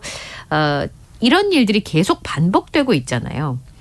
특히나 이제 이 연쇄 성폭행범인데 네. 이런 경우는 재범 가능성이 높다고밖에 볼 수 없는 상황이어서 이런 경우에는 사후 관리라든지 다른 방법을 좀 고려해야 되는 거 아니야. 물론 형기를 다 살았으니까 네. 이 사람의 인권에 대해서도 법적으로 보장이 돼야 되는 건 당연합니다. 그렇지만 그 외에 다른 사람들이 이런 부분에 있어서 계속 심리적으로 고통을 겪는 게 과연 옳은가라고 하는 부분입니다. 성범죄자가 출소하고 나올 때마다 우리가 이런 일을 논란을 반복하고 있는 계속 상황이잖아요. 겪어야 되는 것이냐. 참 큰 문제 중에 하나인 것 같아요. 이게 불필요한 사회적 갈등을 계속 양산할 네. 수 있는 거니까요. 자, 마지막으로 코로나19 소식도 좀 살펴보겠습니다. 네. 신규 확진자 수가 어느새 5만 명을 넘었어요. 근데 전날보다 지금 이게 물론 오늘이 화요일이니까요. 근데 4만 명 가까이 급증을 해가지고 지금 거의 6만 명이 육박하는 상황인데 지금은 이제 이렇게 되면 7차 대유행이 우리가 생각한 것보다 빨리 오겠구나라고 하는 느낌을 지금 많이 갖게 됩니다. 46일 만에 5만 명대로 늘어난 상황인데요. 계속 네. 그 정체나 감소세를 보이다가 이게 늘어난다고 하니까 더 무서운 거죠. 전파력이 가능한 새로운 변이들이 계속 등장을 하고 있기 때문에 더더구나 우려를 키우고 있습니다. 오늘 발표된 신규 확진자 숫자가 58,379명이에요. 검사 효과가 사실 검사 숫자가 줄어드니까 월요일은 아무래도 적게 발표가 되긴 한다고 하지만 네. 월요일보다 4만 명 가까이 늘어서 3배 가까이 늘어난 숫자인데 9월 16일 날 5만 명대 기록하고 지금 46일 만이거든요. 그리고 화요일 발표 기준으로 봤을 때도 8주 만에 최대 확진자를 기록하고 있는 상황인데요. 일주일 전에 비하면 14,000명, 2주 전만 비교하면 25,000명이 늘어나서 증가세에 들어갔다라고 보는 게 맞을 것 같습니다. 그런데 전문가들은 확산세인 건 맞지만 그때도 편차가 있을 거라고 설명을 했었거든요. 네. 그러니까 이게 감소세와 아니면 정책에 접어들었을 때 분명히 변동성은 있을 거라고 설명을 했는데 네. 아직까지는 7차 유행에 들어갔다라고 단언하기는 전문가들이 이르다라는 진단입니다. 정기석 국가감염병 위기대응 자문위원장이 환자가 많이 늘고 증가세가 올라가면 7차 유행이라고 단정할 수 있지만 지금 이게 확 늘어날지 점진적으로 늘어날지는 알 수 없다. 그리고 또 하나 우려스러운 게 변입니다. 그 BA5가 오미크론 변이의 하위 변이잖아요. 네. 근데 이 하위 변이의 변이가 BQ1 그리고 BQ1.1인데 이게 우세종이 될 가능성이 높아지겠다라고 지금 이제 우려하고 있는 겁니다. 4월에 오미크론 대유행 때문에 정말 많은 분들이 감염이 되셨기 때문에 네. 획득한 면역력이 있고 또 이제 백신을 맞은 게 있기 때문에 그런 부분에 있어서 지금까지는 좀 지내왔다면 확산세가 커지고 있는데 면역력이 좀 떨어지고 있다. 백신의 효과가 떨어지고 있는 시점이라고 볼 수 있습니다. 그렇죠. 그래서 네. 이달 중순 그리고 12월 초 되면 증가세가 불가피할 것이라고 진단을 하고 있는데요.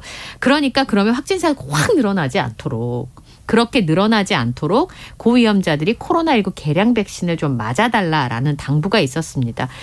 지금 두 변이가 말씀드린 것처럼 오미크론의 하위 변이 BA5의 하위 변이이기 때문에 네. 개량 백신이나 팍스로비드로도 치료나 예방 효과가 있을 수 있다. 효과를 나타낼 수 있다. 이런 설명이거든요. 그러니까 위험하신 분들은 개량 백신을 추가 접종을 하시는 게 좋겠습니다. 뭐 저희가 전문가 인터뷰를 하기도 했지만 14일부터 맞을 수 있는 거잖아요. 네, 14일부터. 지금 예약을 받고 있는 중이기도 그렇습니다. 하고요.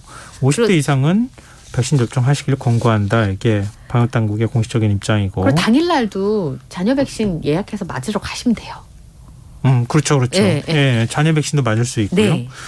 그리고 18세 이상 성인들은 다 누구나 개량 백신 맞을 수 있으니까요. 네. 지난번에 백신 감염되고 난 다음에 막 그 몸이 힘들고 이랬던 분들 굉장히 많거든요. 한 달 이상 가는 분도 많이 계세요. 네, 꼭 맞으시는 게 좋을 것 같습니다. 지금 제로 코로나 정책을 펼치고 있는 중국, 지난달 30일 갑자기 상하이 디즈니랜드에 봉쇄 조치를 내리는 강경책을 이어가고 있다고요? 예, 그 중국의 지도부가 이제 계속 갈 거 아니겠습니까? 그러니까 중국의 강경책은 크게 달라지지는 않을 거라는 예상이 충분히 가능한 상황인데. 제로 코로나 정책 계속하겠죠. 네. 근데 웃지 못할 해프닝이 벌어졌습니다. 네. 디즈니랜드에서 감염자가 나왔어요. 예, 상하이 디즈니랜드에서 한 명 나왔어요. 예. 그래서 어떻게 했냐면 폐쇄했어요. 디즈니랜드 전체를. 못 나오는 거예요. 아, 들어갔던 사람이? 네. 그러니까 블룸버그 통신에서 보도한 내용인데 디즈니랜드하고 인근 디즈니타운의 전체 시설을 잠정 폐쇄를 했습니다. 왜냐하면 디즈니랜드의 방문객 중에서 여성 한 명이 확진자로 판명이 되니까 이제 제로 코로나 정책으로 전체적으로 폐쇄를 한 거죠. 폐쇄 조치를 했으니까 안에 들어있던 시설물에 있던 사람들은 꼼짝없이 갇힐 수밖에 없는 상황인데요. 네. 방문을 했더라도 코로나19 음성 판정이 나와야 나올 수가 있는 겁니다. 그래서 방문객 전원이 음성 판정을 받고 나서야 10시 반이 돼서야 나올 수 있었다고 합니다. 방문객 전원이 코로나19 검사에서 음성 판정을 받았고 테마파크 시설엔 아무도 없다 이렇게 밝혔는데요. 27일 지난달 27일 이후에 디즈니랜드를 방문한 사람은 누구든 3일간 3번의 코로나19 검사를 받아야 되고 사회적 거리두기를 준수해야 된다는 방역 지침들이었다고 합니다. 너무 심한데요. 뭐 애플 휴대폰 만드는 폭스콘 네. 내부 직원이 뭐 감염됐다 그래가지고 직원을 바깥으로도 못 나오게 봉쇄해서 뭐 먹을 것 구하느라고 아기 다툼이 벌어지고 있다. 그래서 탈출 행렬이 이어지고 있다는 얘기 들으면서 네. 이렇게까지 해야 되나 하는 생각을 자꾸 하게 되네요. 네. 자, 오늘 밤참수 여기까지 하겠습니다. 지금까지 이영경 뉴스캐스터와 함께했습니다. 고맙습니다. 감사합니다.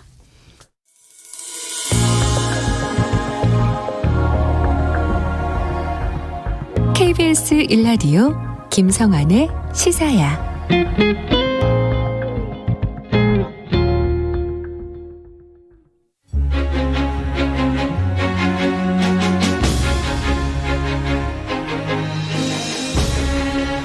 지금 국립공주박물관에서는 아주 특별한 전시회가 열리고 있습니다. 백제 땅에서 출토된 귀고리를 비롯해 삼한시대에서 조선시대까지의 명품 귀고리가 총 출동할 예정이라고 하는데요. 흔적 역사, 오늘은 우리나라 사람들이 고대시대부터 착용해온 명품 귀고리에 대해 알아보고요. 무령왕과 왕비의 귀고리 금순도 분석 결과를 살펴보도록 하겠습니다. 경향신문 이규환 히스토리텔러 나와 계십니다. 안녕하세요. 안녕하세요. 네. 이런 전시회는 좀 특이한 거 아닌가요? 귀고리 전시회요? 그렇습니다. 백제 영역에서 출토된 백제상 귀고리 142건 216점과 함께 조선시대 귀고리까지 해서 국보 8점, 보물 26점을 포함해서 모두 1021점의 귀고리가 나오는데요. 한반도에서 나온 최고의 명품 귀고리가 총 출동했다라고 보면 됩니다. 요즘식으로 말하면 명품 전시회 같은 거, 그렇습니다. 귀고리 전시회 같은 거 이런 거라고 할 수 있는데 근데 특별전 제목이 좀 특이해요. 백제 귀액고리 이렇게 돼 있거든요. 네. 옛날에 귀고리를 귀액고리라고 했습니까? 예, 그렇습니다. 귀액고리가 바로 귀고리의 옛말이라고 하는데요. 제 기억으로는 뭐 얼마 전까지도 귀거리가 아니라 귀고리를 이제 표준어로 써서 저도 기사 쓸 때는 늘 귀고리로 했던 기억이 나는데요. 요즘에는 귀고리하고 귀거리 모두가 표준어라고 하는데요. 두 용어에는 사실 좀 미묘한 차이가 좀 있죠. 고리, 거리?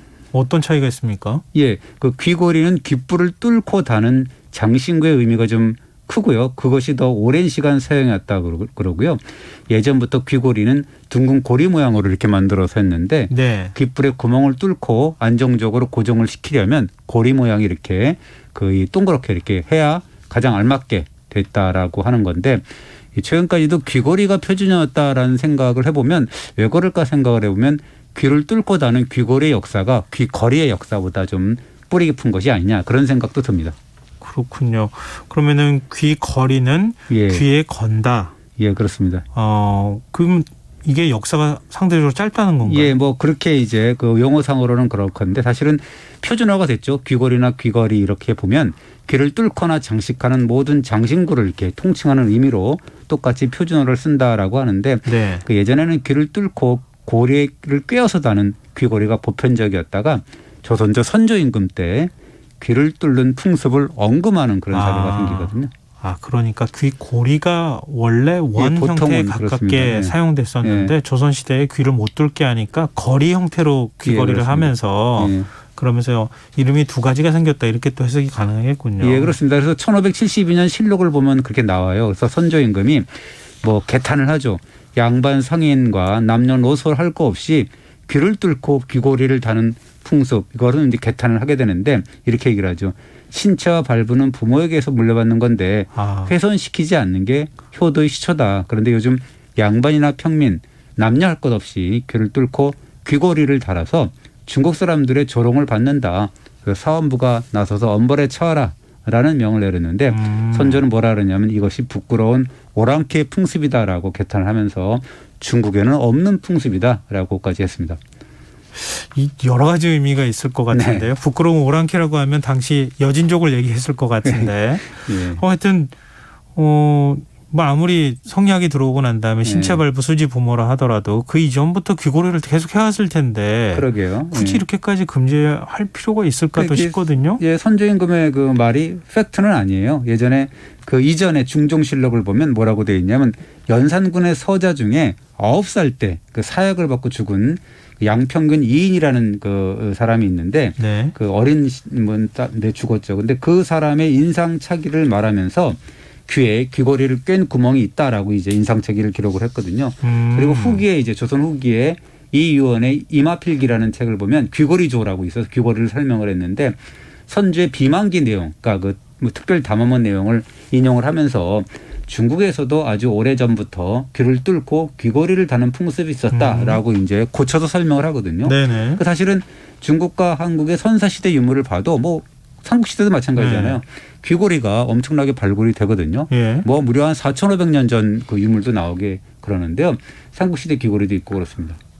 그 예전에 귀고리 저도 본 적이 있는데 막 치렁치렁하잖아요. 그렇죠. 그 거리 형태로 만들기는 좀 어려운 형태인데 그럼 선조가 잘못 알고 있었다는 얘기입니까? 그러니까 선조로서는 남자들까지 귀를 뚫는 풍습 이거를 좀 남자 좀 기분 나빠했던 것 같아요. 그래서 그 철퇴를 내린 것 같고 그래서 어쨌든 이 선조 이후에는 뭔가 귀를 뚫는 풍습이 거의 사라졌다라고 하더라고요. 대신에 귀고리를 이 귀 바퀴에 이렇게 거는 거리 모양으로 했어요. 그래서 그걸 보면은 이 귀바퀴 거는 건데 그래서 이제 귀고리가 명실상부한 귀거리로 바뀌는 게 아닌가 이렇게 생각이 들고 이번에 출품된 특별전에 보면 귀바퀴 이렇게 둥그렇게 거는 크게 거는 귀걸이도 나옵니다. 아 그렇군요. 이게 사실 별로 차이가 없는 것 같은데 이렇게 큰 차이가 있네요. 역사적으로 해석을 하면. 근데 고구려 백제 신라 귀고리 사이에 어떤 차이점이라고 해야 될까요? 눈에 띄는 특징이 있습니까? 특징이 있습니다. 그래서 뭐 이 학예사의 설명을 보면 들으면은 백제 귀고리는 뭔가 좀 단아한 게 기본이고 물론 이제 문영왕과 왕비의 귀고리는 좀 뭔가 세련되고 조화로운 측면도 있고요.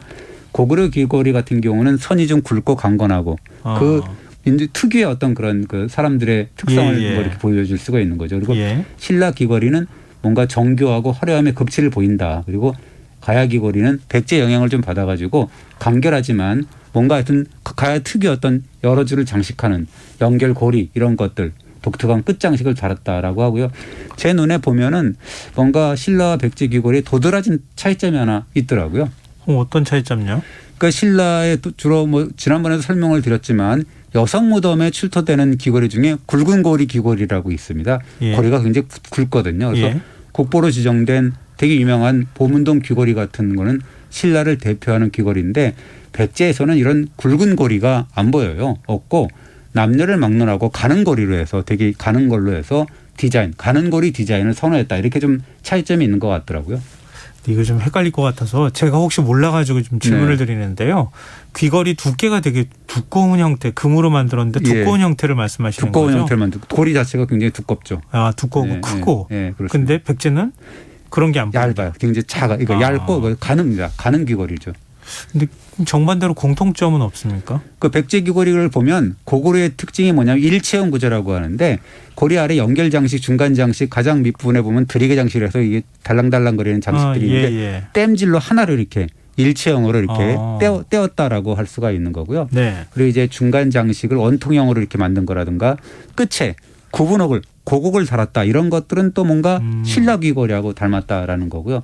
어떻게 보면 6, 7세기인데 6, 7세기는 삼국이 치열한 패권 다툼을 벌이고 전쟁도 많았고 반목도 심했던 것인데 그 패션의 어떤 그런 교류 이런 거는 또 했던 것 같아요. 그래서 아름다움을 위한 그런 미적 감각에 대한 교류는 전쟁 중이나 반목 중에도 뭔가 왔다 갔다 했다라는 것을 볼 수가 있습니다. 초월했다라고 볼 수가 있는 거죠. 그걸 누가 막을 수가 있겠습니까? 근데 이 특별전의 백미는 무령왕 부부가 직접 매당 명품 귀걸이라고요? 네, 그렇습니다.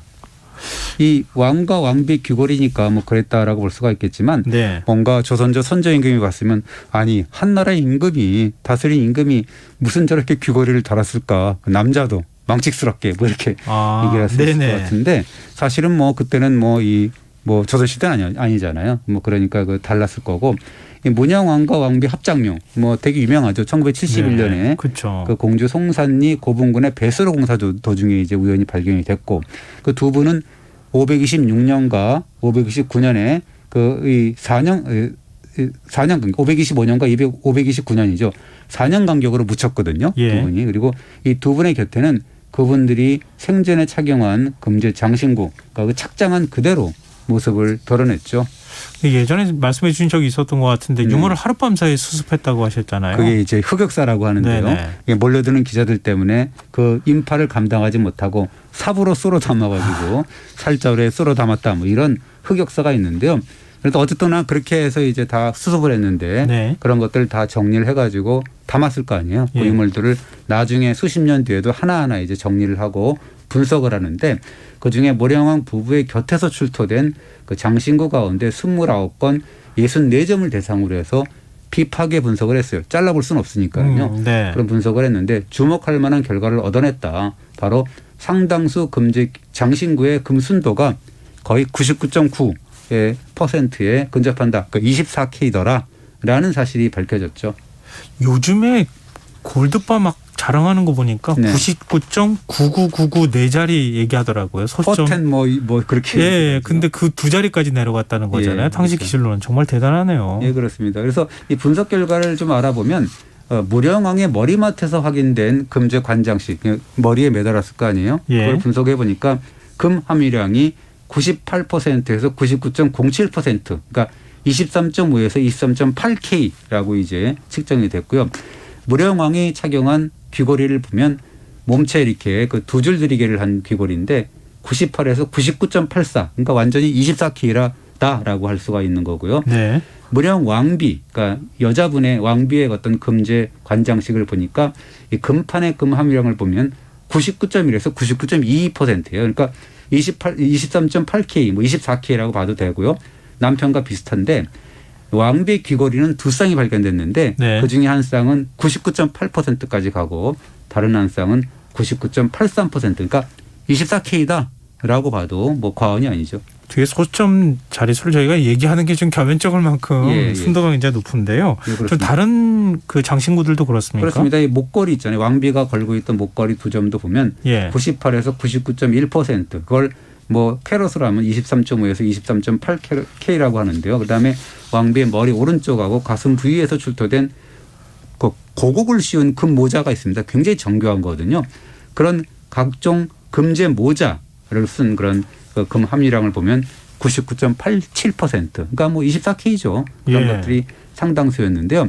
이 재미있는 것은 뭐냐면 분석 결과를 보면 왕과 왕비가 직접 착장한 거, 직접 끼거나 쓰거나 뭐 이랬던 것 그런 관장식하고 그 관장식을 꾸미려고 사용한 부품 그다음에 금 귀걸이하고 금 목걸이 이런 것들은 24K다라고 봐도 과언이 아닐 정도로 금순도가 완벽하게 99.9를 지향을 했다라고 볼 수가 있고 그게 아니라 이제 왕의 머리 뒷부분에 이렇게 좀 그 장식했던 부분 이런 것들은 90%에서 96% 정도 약간 좀 낮은 것으로 이제 제작이 됐죠. 그렇게 그러니까 또 차이를 구분할 수가 있네요. 착용 여부에 따라서 착용을 한 거는 내 몸에 단 거는 99.99를 지향을 했고 그게 아니라 조금 떨어진 거는 이제 그 이렇게 부장품 이런 것들은 90%에서 95% 이렇게 됐습니다. 네.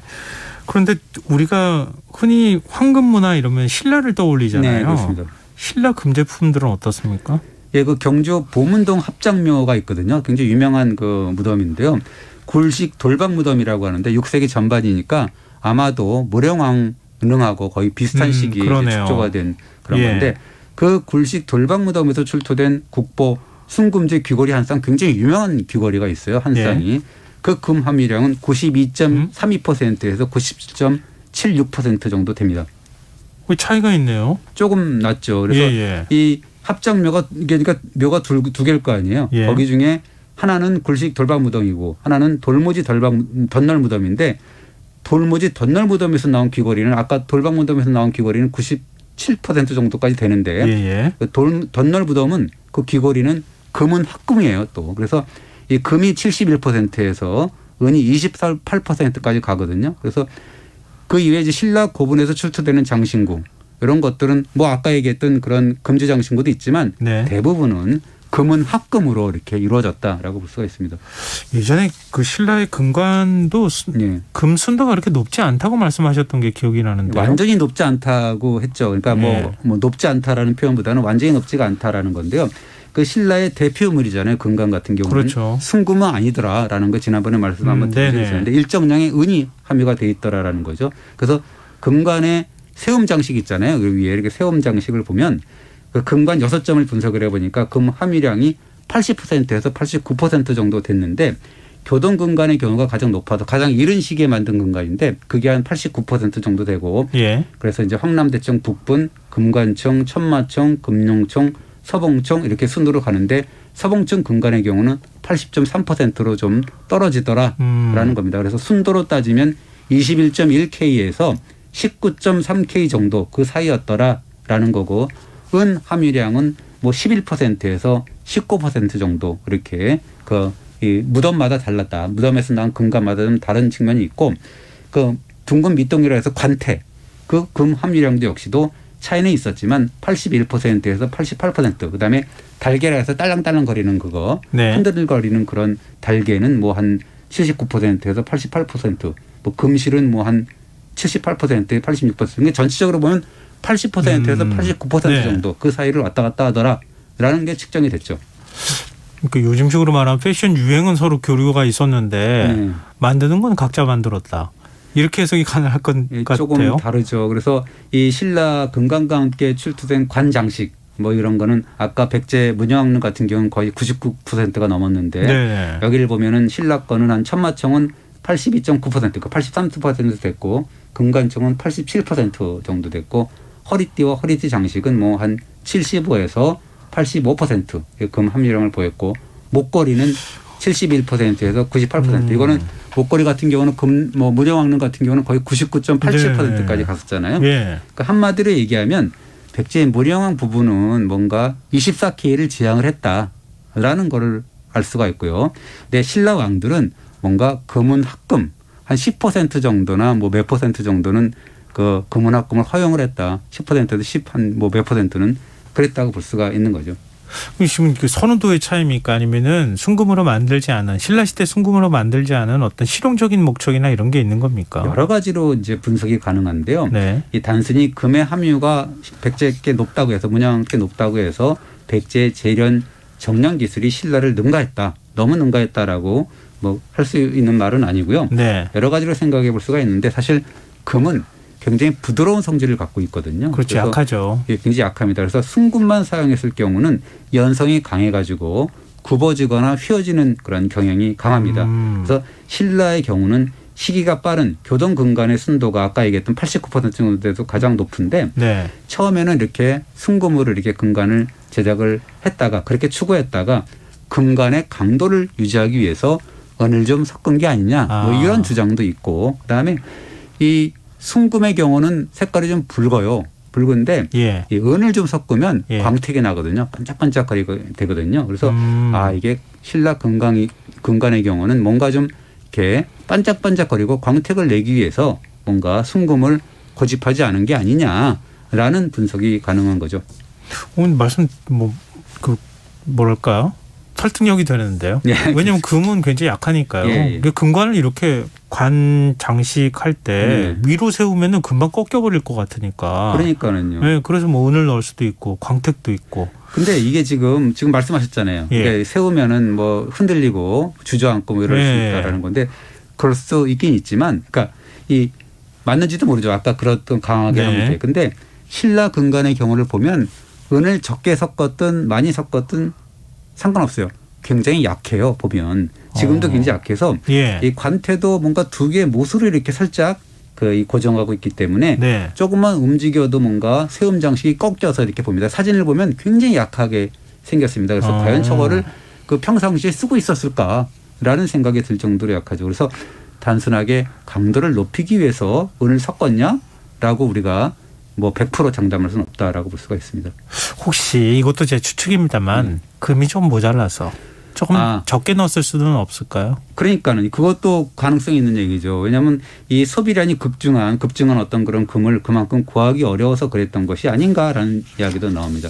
그러니까 금관을 비롯한 신라의 황금유물 사실 5세기 초부터 6세기 초까지 한 100년 정도 이렇게 반짝 유행을 하게 되는데요. 네. 뭐 그 사이에 뭐 여러 가지 기사도 나와요. 그래서 신라의 그 눌지 왕이 434년에 백제 비유영한테 그 황금과 야광 구슬을 예물로 보냈다라는 기록도 삼국사기에 보이거든요. 그러니까 황금이 좀 뭐 많았기 때문에 이렇게 백제에 뭐 줄 수 있는 거 뭐 그래서 이제 나제 동맹이 뭐 성립을 했다 이런 이야기가 또 있거든요. 네네. 또 어떻게 보면 그 당시에 신라에는 황금 문화가 굉장히 유행하고 있었다라는 것을 암시하는데 황금에 열광할수록 금 소비량이 급증했을 것이고 네. 그리고 갈수록 또 금은 부족해지겠죠. 구하기 어려웠을 것이고 예. 그러니까 아까 얘기했던 맨 처음에 만들었던 이른바 교동금관 같은 경우는 89% 정도가 올라갔다가 점차 이게 금이 좀 많이 없으니까 그래서 금관의 금 함유량을 좀 줄여간 것이 아니냐 이런 분석도 가능하다는 얘기죠. 그럼 백제에는 금이 많았던 겁니까 혹시?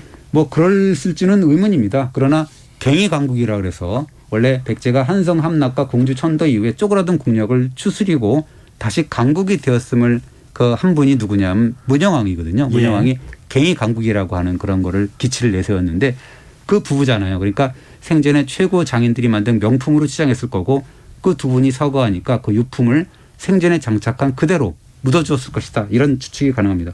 혹시 장례용품일 가능성도 있지 않을까요? 그럴 수 있는데요. 생전에 사용했다라는 것을 방증하는 자료가 보이는데요. 무령왕 귀걸이 한 쌍 중에 한 점을 보면은 끊어진 부위를 이렇게 금실로 꿰매는 적이 있습니다. 사진을 한번 보시면 아주 선명하게 나오는데요. 네. 그래서 무령왕이 생전에 이 귀걸이를 달고 다니다가 끊어져 가지고 금실로 꿰맸을 것이다. 보수한 흔적이다라고 볼 수가 있고 또 하나 움직일 수 없는 생전 착용의 증거가 있는데 무령왕비가 찾던 용문이 은팔찌 국보거든요. 예. 거기 안쪽에 새겨진 명문을 보면 달이라는 장인이 520년에 대부인인 왕비를 위해서 만들었다라는 내용이 분명히 새겨져 있거든요.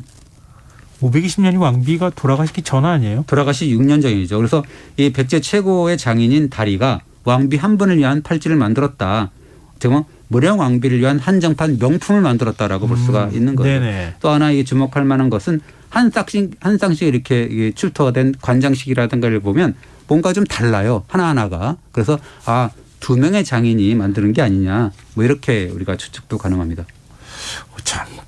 우리 눈에 안 보이는 게 학자들의 눈에 다 보인다는 게 너무 신기하기도 하고 그렇습니다. 설명을 듣다 보니까. 네, 그렇습니다. 하여튼 이 금 제품들을 여러 기술자들이 협업해서 만들었다 이런 추정이 가능하겠군요. 네, 그렇습니다. 그래서 뭐 갑을 이렇게 명문도 나와요. 갑을이라는 명문이 나오는데 그 갑이라는 사람이 만들고 급이라는 사람이 만들었구나. 한 쌍을 이렇게 만들었다라는 증거가 나오죠. 그래서 무령왕과 왕비의 장신구를 제작한 것은 다리아와 같은 장인을 책임자로 둔 명품 제조업체였을 것이다. 라는 추측도 가능합니다. 이 시간 나면 공주로 그냥 가고 싶은데요. 이번 주말이라도. 예, 그렇습니다. 뭐 오픈런이라고 하는 거는 지금은 그렇게 하면 안 되고요. 차분차분히 이렇게 가면 좋을 것 같고요. 여행 가기 딱 좋은 가을이니까 한번 늦가을에 이렇게 기분도 전환할 겸 한번 다녀오시기 바랍니다. 가면 왕관도 볼 수 있잖아요. 네, 왕관은 안 나올 것 같은데요. 신라금관은 안 나올 것 같고요. 네, 알겠습니다. 귀걸이 위주로 먼저 가보시면 어떨까 싶습니다. 말씀하신 것처럼 오늘 흔적의 역사 지금까지 경향신문 이기환 히스토리텔러였습니다. 고맙습니다. 네, 감사합니다. 김성환의 시사 오늘 순서 여기서 마칩니다. 모바일 쿠폰 당첨자는 홈페이지 공지사항에서 확인하실 수 있습니다. 편안한 밤 되시고요. 전 내일 다시 찾아뵙겠습니다. 고맙습니다.